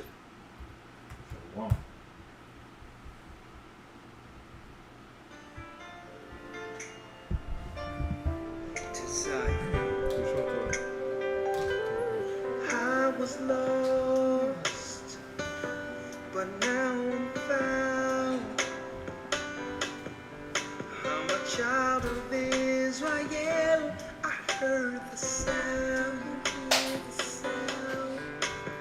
Please give me the strength to stand today. With my eyes towards the east, show me the way. Thinking now, they're going to be thinking. That's what you want. To Zion, I'm on my knees, laying my life on the line. I'm begging, please, please don't let me fall. Give me the strength. Place my feet, Lord God, my path, show me the way to Zion. I opened up the book and see that the apple of your eye includes